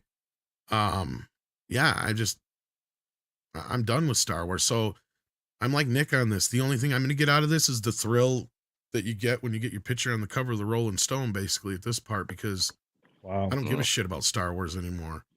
To me, it's all about, I guess I'm going to goof on it if I'm going to watch it at all.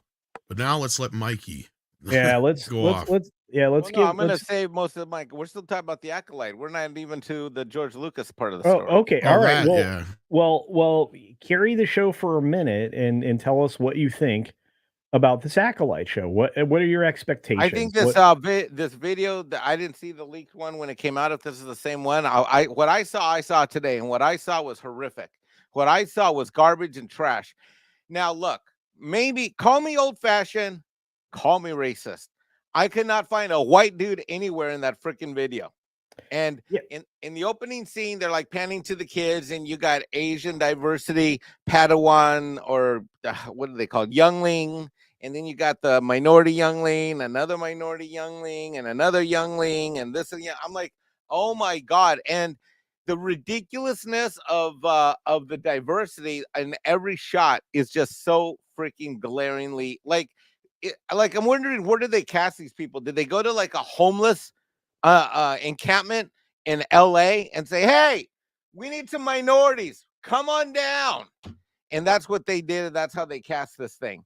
I mean, it's like in a galaxy far, far away, which I guess in this case it's the Acolyte, which is a prequel to the prequel. So I guess in a galaxy that was far, far, far, yet even further away, and then a long time ago, that was not only a long time ago, but was a long, long, long, long, long time ago, there were no white dudes, because I didn't see any white dudes in this trailer. Now, maybe I missed a brief one like that blew by me. I saw most people would call her Carrie Ann Moss. I'm going to call her Karen Ann Jedi. I saw Karen Ann Jedi do some weird stuff, like, but the action looked like crap. Here, I will reenact one of the action scenes. It was kind of like, I mean, it was just like, you know what I mean? It's like,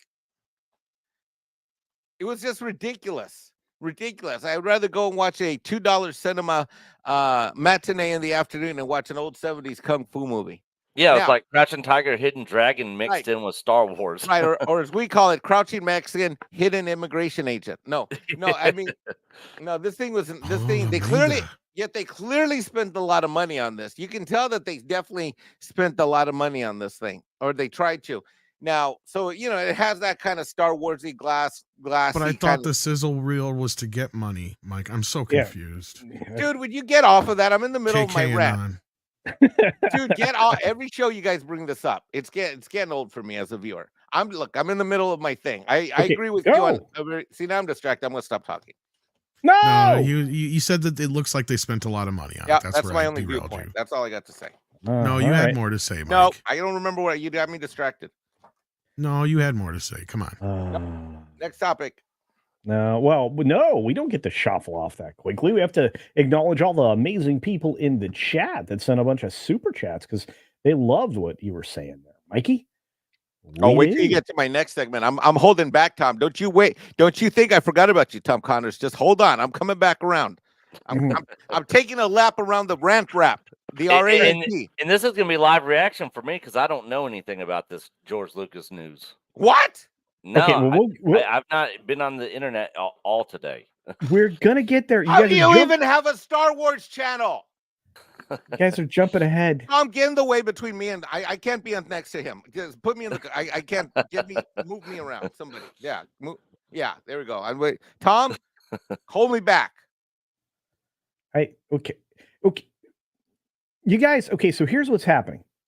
We're going to do some super chats. That's what we're going to do. First of all, we have to start with this. Captain Phantom loves Mexican Iron Man so much that he gifted $5 to say, at Mexican Iron Man, window jumper. That's the window, and I'm sick of this rumor. Okay, That's a small window. That is a window. I do fit through it now. I didn't use. Yeah, I was gonna say. You can. No, I didn't used to fit through it. I can now fit through it. However, that window does not open, so there's no window jumping that happens through that window because it doesn't open. It's like just glass. What that happens room if there's freaks me out because it looks like the room in the Amityville Horror. Oh yeah, yeah, and it's gonna be hard. Like for you it's to get even out the of there. same like design. It's like the whole room is not just the window, dude. Look, Tom. What if it's a fire? He's trying to scare me. Well, if there's a fire, then I go down the stairs. What do you think? What if it's in here? Well, what if there's flies? What if there's fires on the stairs? What if there's flies that are on fire? Well, I am dizzy. I've never been more dizzy. Okay. Anyway. Oh my God. All right. Well, thank you, Captain Phantom Nerd, for the $5. We appreciate it, my friend. We've got Dung is fun for $2 says, when you lay with Disney, you get Star Wars. Oh. That's a good one. I love it. Yeah. I mean, ask Echo Base. Echo Base, did you get Star Wars? No, because we always made sure that we had protection from Disney. Okay. Yeah. Disney prophylactic. There you go. Yeah, exactly. Oh, and then one of the coolest dudes ever, and pretty cool channel too, the Sundowners Club for $10. Check him out. Good dude. After watching the trailer for Acolyte and the highly repugnant era, there must have been a white male baby explosion leading up to A New Hope. I counted 0 white males in the trailer. #She Wars. Well, yeah, I think Mike mentioned that. Mike, on your official abacus? Yes. Abacus? How many white people were in the trailer? I counted 1/2 because he went by so fast. I'm not sure if he was white or not. I'd have to EFAP the whole video. I saw a whole lot of chicks though. Yeah. Yeah. I mean a whole lot. Tom, on your official radio dial, how many did you see anybody in there that was your pastiness? I wasn't paying attention to that, but no, I don't think there was. Yeah. And there, maybe that little kid in the beginning. Yeah. Look, to me, none of that really matters, because I'm in a different world. But it felt like to me, it was the bigger problem was, it didn't quite feel like Star Wars. It felt like a fan film trying to be Star Wars, but a very expensive fan film. Yeah, an expensive fan film where the only actors were minorities who were homeless and living underneath an overpass, and by the freeway in the highway in Los Angeles. I mean, you forgot it's cool the to see band. Carrie-Ann Moss working and stuff like that. Yeah. And we know that they're probably going to bring Yoda into this because he's alive and active in that era. So Yoda, he may be very young, but he's Yoda. I mean, I don't know how many years in the past it is, but maybe we find out that Yoda goes through his gender identity process and uses the Force. Well, he's asexual, and that's how he had. And Grogu. Yoda finds out what his true pronouns are using the Force. Wait a minute. So what? There was Yaddle. You had Yoda and Yaddle. Why are okay? Don't screw up the lore for me, please. Speaking of screwing up the lore, his pronouns are. Nick, are you excited for the new version of Star Wars here? I'm excited to trash all over it, and I'm gonna have fun doing that. But as far as this is Star Wars by name only. It's not actual real Star Wars. I mean, you can see that just from the trailer. So yeah, it's not Star Wars at all. And I'm gonna have fun with this. I really am. To be fair, I mean, you are living in a world where there's aliens and stuff, So I was just hoping for more aliens. There were a couple. If you want more aliens, you would have to go to any international border for that. That is not what I meant. All right, we got another super chat from our good friend Nostradamus for $10. Hey, good to see you, Nostradamus. What's going on? Only way I'm watching this Star Wars series is if Sydney Sweeney is a character named Boobie Fett. Okay, Yeah. I would yeah, watch. I would agree. wa- I would watch that movie like tomorrow. I think immediately, and Hollywood is I all of a have sudden. two breasts of power, the light side and the dark side. There you go. Tom, Sydney Sweeney's been mentioned for a lot of things lately. Have you noticed that? Hollywood loves her now. She is one of these actresses that is slowly becoming a star like the classic stars used to be made. You know, you see them in a couple things. You start talking about them. They have a little surprise hit. They may have a bomb or something that's high profile, but that still doesn't necessarily. See, an actor can get past a bomb. See, that's the beauty of it. A director, not so much. A writer, less likely. Yeah. But an actor can get through a bomb real easy, especially if they have a sense of humor about it. You know who else is going through that? Is that Austin? What's his face from Austin Butler? He's great. Austin, He's and incredible. not only that, Timothy Chalamet. Yeah, and I brought him up Chalamet a lot, too. but he's becoming an A-list actor very quickly. He's discount Tom Holland. Honestly, you know what? No, Honestly, I say that's an insult to Timothy. He's better than Tom Holland. I agree 100%. He is way better than Tom Holland. Way. Tom Holland has one speed, and that's called Tom Holland. That's it. Well, I like Tom Holland. Tom is right, and I'm not going to hear anything different. Tom is right. I will say Timothy is going to also. He's got that Bob Dylan biopic coming up. He's got a couple other things coming up. I think he's going to be headed for A-list quickly. Oh, I hope he eats some sandwiches with the A-list. You know what? Now you're being Johnny Depp looked just like him at the same age, man. Yep. That's all I'm going to say. Yep, exactly. Yeah, Tom. not wrong. Tom's right. You're wrong, Culture. All right. Well, then now he is quickly becoming the next Johnny Depp. Then you're tell you right there. Then you're not getting a Boobie Fett movie. Neither of you, just because of that. Just because you're going to take it away from us doesn't mean it won't. If you knew anything about my life, you would know that I live that movie every single weekend. I was going to say he doesn't even need Sydney Sweeney. He's got three of them like her at home. All right. We got one more super from our good friend Horseradish Power for £5 sterling. It's proper money coming from the proper country. The Acolyte is a sizzle reel. That is the quality. 8 episodes of sizzle reel quality. I turned out to all of the chat. I don't care. I tuned out. According to the tax return, it's pretty expensive sizzle reel. I don't care. Yeah. According Not to saying the UK it. tax returns, they spend a shitload of money on this thing. Well, at least he had he may not care, but he was nice enough to send us a super chat, so we have to thank him for that. And we say thank you to those of you who have contributed to our heavily demonetized stream. Because I assure you, we are you kidding? I'm here every time. Just so you guys know, I never get notifications for this show when it goes live, and I have notifications turned to on all. I tell H this all the time. And I am a member. I literally, the only reason I show up for the show is because I look for it when I find it and I'm in the live chat when I'm not actually on the show. I cannot remember the last time I got a notification on it. Well, to that end, hit the like button, folks. Hopefully, and buy a membership so that we can catch Culture Casino because we do not want him on top. Well, okay. I'm kidding. For now, I'm on top. Speaking of which, I want to say thanks to all of you who have contributed to the monetization of the stream, despite the fact that we are demonetized already. And I want to say thank you to those of you watching. Over 1,000 people in combined Twitter and YouTube viewage. You guys are the best around. Nothing's ever going to bring you down. Well, maybe not.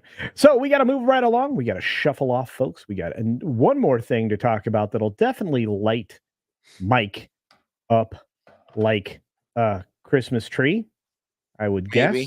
Maybe I'm calm now. Let's read the article for Nick so that Nick can read it. Bring it up. Yeah, because I've not heard about this yet. We have a process here. Calm down. Here's the process.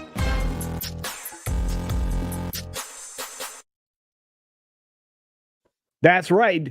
George Lucas has joined the dark side. Oh, you're going to love this, Nick. I'm going to read this article in full. Lord. All right. George Lucas backs Disney board and CEO Bob Iger. That's right. Amid the proxy fight creating magic is not for amateurs. So the filmmaker who sold out to the quote unquote white slavers in 2012 is media company's largest individual shareholder. So Star Wars mastermind George Lucas, largest individual shareholder, has come out with a statement. Okay, this is important to note. A statement supporting Disney's board and CEO Bob Iger, urging the Mouse House investors to reject bids by two activist investor groups. Well, there's three of them, but Value Act is a whole other problem we'll get to another time. So, creating magic is not for amateurs, Lucas said in a statement released Tuesday. When I sold Lucasfilm just over a decade ago, I was delighted to become a Disney shareholder because my longtime admiration for its iconic brand and Bob Iger's leadership. Well, he doesn't have any of that now. When Bob recently returned to the company during a difficult time, I was relieved. No one knows Disney better. I remain a significant shareholder because I have full faith and confidence in the power of Disney and Bob's track record of driving long-term value. I have voted all of my shares for Disney's 12 directors and urge other shareholders to do the same. So then we go through some history here. But at Disney's 2024 annual shareholders meeting, to be held virtually on April 3rd, investors will vote on rival board candidate slates.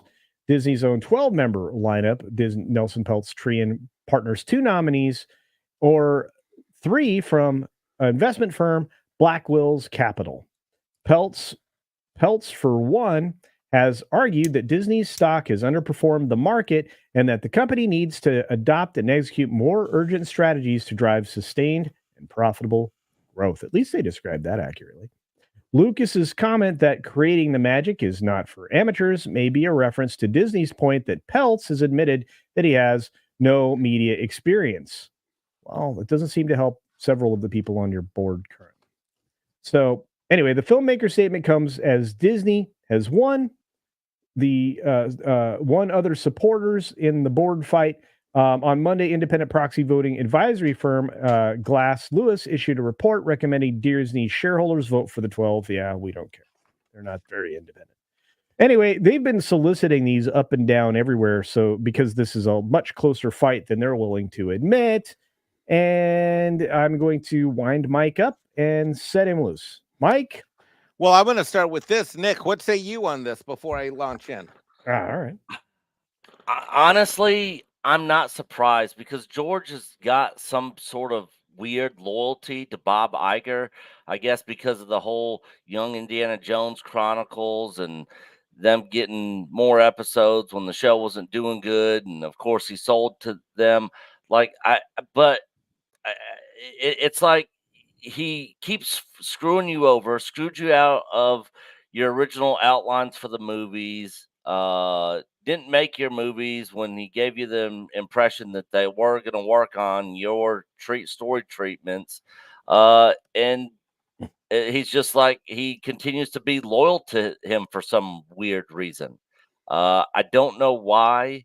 It doesn't make any sense to me, but George Lucas is out of his mind. I don't know how anybody could back Iger at this point at all.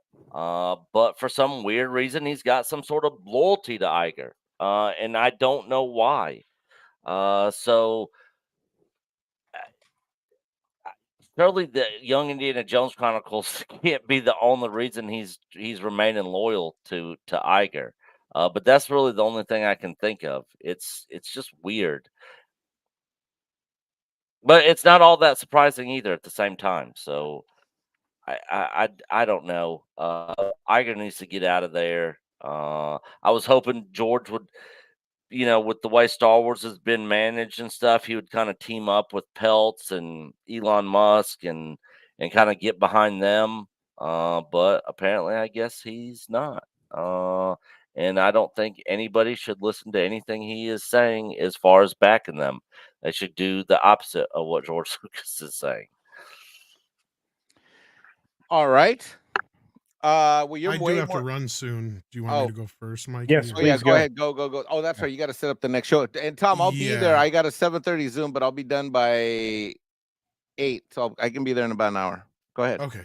No, real quickly, like, I mean, for a while, I've been somebody who has studied George's career quite closely. I've read a lot of interviews about his life, around his life, things about Lucasfilm and Star Wars. And as much as I love the gentleman, I have never been one who has like thought he was above any kind of criticism. Oh, Like even same the for sure. prequels, I was somebody who felt like he should have listened to other people around him a little more, maybe, and that would have helped a little bit. And I always kind of had a theory when it came to the prequels, he was kind of working some crap out, like with his wife, because of all the stuff that happened there. Mhm. Yeah. And it's kind of the same thing with Star Wars. That's the reason I bring it up, because I think sometimes some fans need to be reminded, and this today was a heavy reminder to me, that Star Wars was never something he meant to be his life. George Lucas has and this is coming from people that know him, has resented the, not Star Wars itself, but what it had become as far as like this burden on his shoulders to have to bear for so long, because everything he had done since Star Wars never quite got the acclaim outside of Indiana Jones. And that was because a lot of that was Spielberg was involved. And that was another thing. He sat there and watched Spielberg produce and direct hit after hit after hit after hit after hit after hit after hit, when everything he tried to do would just falter or fail or outright get him mocked, like Howard the Duck. Like, it's still a joke to this day, yet that's something he can't live down. And the rest of his stuff that he's worked on, and he's worked on a lot of other things most people don't even remember, and I'm talking about like Radioland Murders, Tucker, Red Tails, that animated feature that Disney released just after the sale. Yep. The only other films that he's worked on that had any kind of resonance after Star Wars other than Indiana Jones was Willow, which to him was a disappointment because it didn't sell any toys. So that's why he wanted to make a trilogy of that, and he just never did, because to him it wasn't worth it. And the other one was Labyrinth, and that got more of a cult following after the fact. And again, he's just a producer on that, and he has some, creative input on it. But at the end of the day, I think he wanted to make movies like THX 1138 and tone poems and short films and experimental stuff, and work more on special effects and optical effects and other things like that than he wanted to keep making Star Wars. In fact, I've reminded people that he wanted to sell Star Wars when Nick was talking about with the young Indiana Jones stuff. He came that close to selling Star Wars to Disney at that time.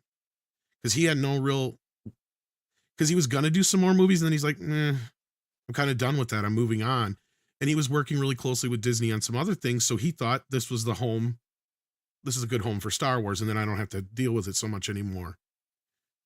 And time went on, and he saw things like Terminator 2 and Jurassic Park that ILM, his company, had worked on. And he's like, well, now maybe it's a time where I can make a Star Wars movie like I wanted to back in the day. And he experimented by doing the special editions, and that got him in the groove of wanting to do the prequels again, which were something he was never going to do initially for a while. He had backed off all that stuff. He initially had 9 movies in mind. So then, when, Disney comes along again. Bob Iger's now the president of Disney and not just a part of ABC anymore. And this possibility of selling Star Wars is on the table again. If you go by the book, he was resistant to certain things, but not as resistant until he found out that he wasn't going to be involved in any way creatively, right? That to him seemed like it bothered him more than anything. And that, he wanted them to take his scripts, whether or not or his story treatments, whether they used them or not, that was important to him. But at the end of the day, they just didn't want to use them. And for him to side with Bob Iger like this, it's crushing to a lot of fans. I can see that, because I know a lot of people had held out some kind of hope that he's sitting in the background going, oh, I got to get my baby back and I got to fix it. He doesn't feel that way about it. Not like we do. I mean, to him, I think he has moved on. He is so far beyond, it's not his thing anymore. And he even said that in that one interview where it's like, it's not his Star Wars anymore. And it's beyond him. And I think he's past it. Now, did he say these statements? I don't know. They could have been constructed by his wife or other people, lawyers, other people around him. But at the end of the day, he has the vote. Okay, right? I mean, he can decide. He's a let human me being. He's not like he's George freaking Lucas, let right? Like, let I let mean, so let me suggest something that I really have been thinking about. This isn't George's words, Tom. These aren't his words. I think these were crafted for him by somebody else. He's not been in the best of health. that could very well be Um, possible. That's very possible. That's like Mr. Stone, yeah. I think that there's a massive influence by the people that are around him. Maybe his wife or something like that. But to be fair, I mean, there's a lot of stuff that leans into some things that sound conspiratorial, but he may have been an attendee at a place where you didn't want to be. And if you word got out that you were there and you were tied to certain things, there might be problems. So like I said, I mean, it's been suggested all over the place. Somebody has dirt on him. It wouldn't surprise me. The whole crowd that he was hanging out with has dirt on them. But anyway, I need to hear what Mikey has to say before everybody shoves off. So All right. So sorry, what Mikey has to say is this. Obviously, those words were crafted by someone at Disney, obviously, because they're cut and paste job. How this happened and the mechanics of how this happened, Valiant Renegade has a theory, and he's releasing a video that I was on earlier this afternoon that I recorded with him, and go watch his video. If you really care about how this might have happened or who made this happen, that's what that video is about. He has a theory. I think he's 100% right. However, that's not why I'm here. I'm not here to talk about that because I give neither excuses nor explanations for this. Tom Connors right there gave the best explanation I've heard from anyone ever in the last decade of this shit since this thing was sold of the George Lucas situation. It is exactly what Tom said, and it sucks to hear it, but Tom is right. He's been right. He's talked about this shit for years like this. I've blown him off. Whenever Star Wars would come up on Midnight's Edge or Midnight's Edge After Dark, Tom, and me and you would go at it with or without Six more recently. And you know what? I held that hope. I held out hope that maybe George was coming back. I held out hope that maybe George was pissed off. I held out hope that maybe George would fix this thing. And you know what? He doesn't give a shit. And you know what? He has bad judgment. And I don't care if his wife did it. I don't care who finagled this happening. It happened. I'm not giving 1 inch on any excuse or explanation. This happened. The end is not near for Star Wars. The end is here. What we learned today, I said this earlier on a Doomcock video that I don't know if he's released yet, is I'm going to use this analogy that I've been using all day long, which is this. George Lucas is the Anakin Skywalker of our prequel nightmare. George was supposed to be the chosen one, and instead he turned to go to the dark side because it's quite simple. I'm not gonna say George is old. Someone else made this decision. You know what? It's his baby. And if I cared about Star Wars as much as I do as a fan, and I actually own this thing, and I were 95 years old on my deathbed, I would have it in my will that I would want to get this thing back and get it fixed. But you know what? As Tom Connors said, we care more about this thing than he ever has. And frankly, people will say, well, Mike, doesn't he care that his $4 billion is now worth $3.5 billion? No, because he started with something that wasn't worth shit, that wasn't worth dick, and it went up to $4 billion, which is what he sold it for. And when you've got $4 billion, the fact that you've got $4 billion one day or 3.8 the next or 4.4 the next doesn't fucking matter. And so George doesn't, what's going on with the Disney shareholder vote doesn't fucking matter. And Nick, you want to know why he's loyal to Bob Iger? Because he wrote him a $4 billion fucking dollar check. Bob Iger wrote him a $4 billion fucking dollar check, and he sold out. And in his own words, he sold his children to white slavers. And guess what? He knows that they're being raised by white slavers. He knows his children called Star Wars are being abused, and he doesn't care enough to either A, go visit them, B, be a good co-parent, or C, go back in and try to finance the adoption of his children that he gave to the white slavers. So as far as I'm concerned, George Lucas can go fuck himself because that's how I feel as a fan. Every lightsaber I picked up that I've ordered and bought, I've thrown across the room in multiple live streams today. I am sick of this shit. I'm sick of caring, and you know what? I held that hope, and today is when that hope ends for me, and that's tough because as much as I might rant on various channels, I am a lover of fandom. I am a hardcore fandom lover of Star Wars and always have been since I was a little kid. But on this day, Star Wars is dead to me, and George put the final nail in my coffin. So he can go fuck himself. And I don't give a shit who put this together for him, because all that tells me is that he has shitty ass decisions, from the shitty ass producer called KK that he left in charge of the studio, to the shitty ass wife that probably finagled this to make it happen behind the scenes with Iger. I don't care. Go watch Valiant Renegade's video. Join Tom Connors on Midnight Edge After Dark, where I'll probably do part 2 of this thing once I have some water and coffee after the sun goes down. Or a shot of tequila. Wow. All right. Well, Mike, there you go. Look, to me, the Star Wars is never it's never beyond recovery. I have always Yes, it is. Yes, it is. What, are you going Right. to sit here and have an argument with me like script doctors saying it's recoverable? Bullshit. It's in the Well, hands of woke wanksters. It's in Right. the hand. It's in the hand of woke wanksters. It's in the hand of of people that don't give a shit about what Star Wars meant to all of us. And frankly, they don't give a shit about us as fans. You and I both know that they redesigned the entire park because they didn't want people over 50 to go and spend their money there. Bullshit. It is beyond repair. It's beyond dead. And here's worse yet. It is in the hands of people that hate us. They hate white guys and they hate people like us that have our values. Under the current regime. Oh, so Yeah, who's going to I- walk in and write a check for $180 billion to buy Disney? Let me tell you this. Oh, I voted nobody. all 200 of my shares already, and I know it's going to be a bloodbath.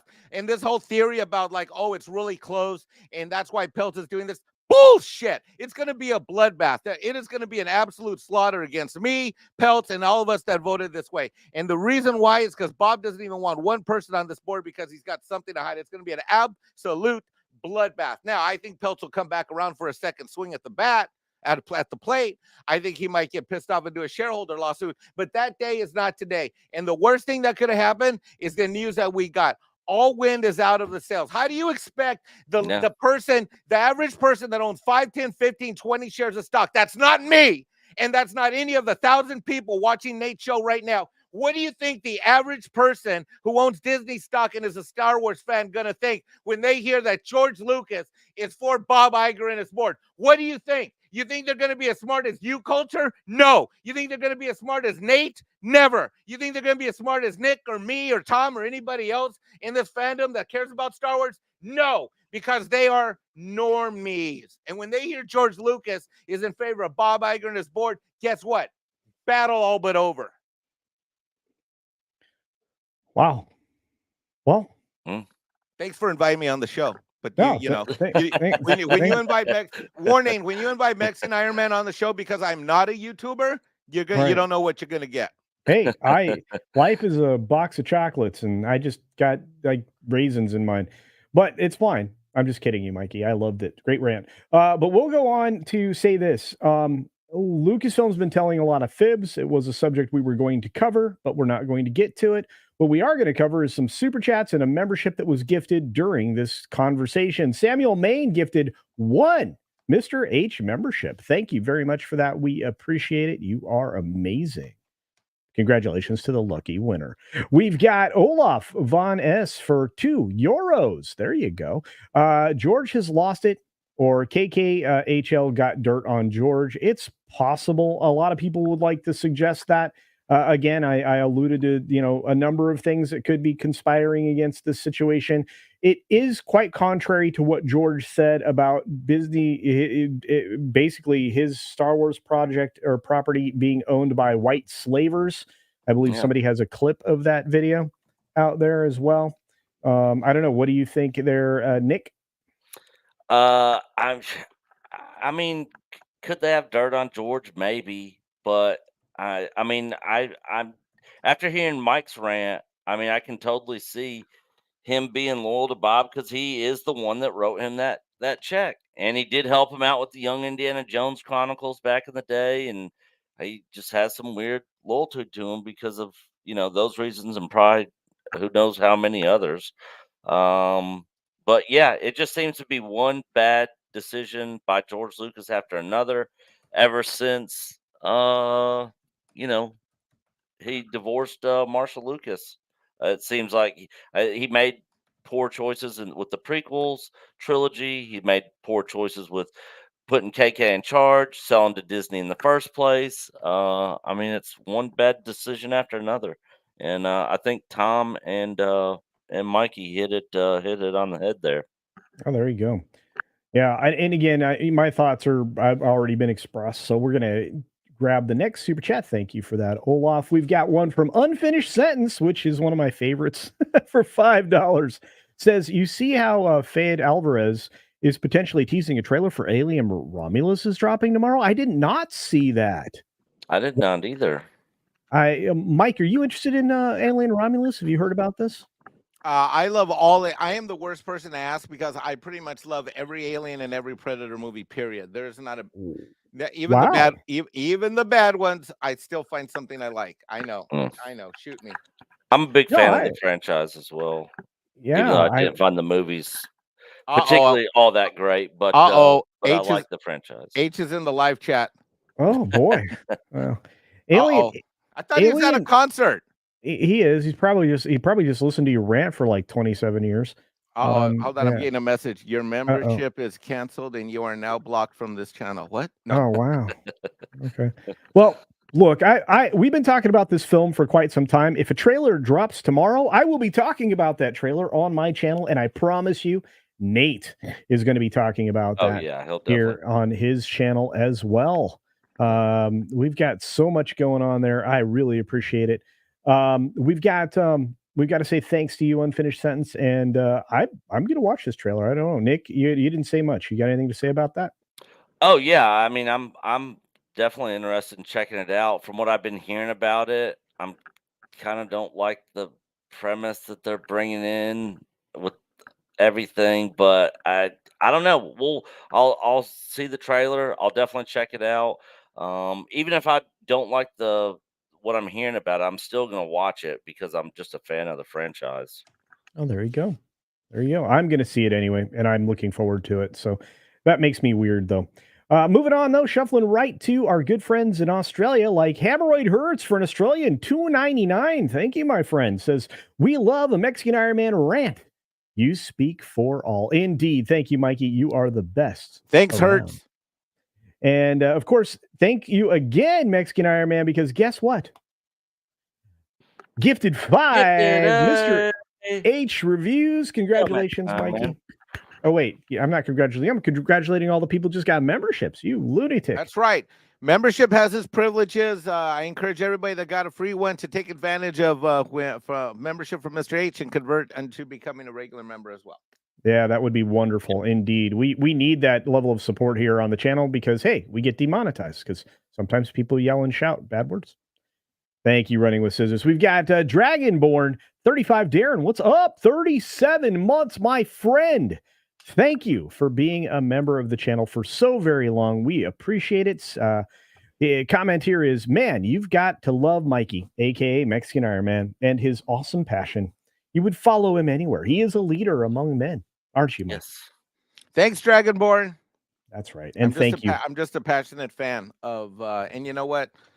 God bless Mr. H and all these other channels for giving fans like me an outlet. And so thank you to Mr. H, who is in the chat. And Culture, you're very humble, but shout out to you and congratulations. And thank you for hosting for H so that he could go to a concert and stuff. This is awesome. Yeah. Yep. That's what friendship is about. In fact, there it is right there saying my favorite band. I'm so glad you got to do it. And I don't mind hosting it all, Mr. H. In fact, I did it two shows in a row. It was a lot of fun. Episode 114 was great because of the incredible audience we have here. And I am so grateful for all of them. And of course, Dragonborn followed up that member chat with an incredible gift of 5 Mr. H Reviews memberships. Dragonborn. Wow. I have a feeling that Mikey's going to single-handedly lead the cavalry to encroach on my membership lead. The injustice of the membership count shall be resolved, and I am committed to fight to that and take that hill. Thank you. Yes, and I want to say thank you for that incredibly generous gift. Thanks, Dragonborn. Dragonborn 35, Darren. You're awesome. All right, we have one more thing to cover. We were going to cover 2 more things, but we are running out of time. Running out of show. I literally have 4 minutes, and I got to get ready for a Zoom call. All right. Well, I think Nick and I can. I got to bounce too. Okay, quickly. Well then we have one more thing to hit. Here we go. Oh, here we go.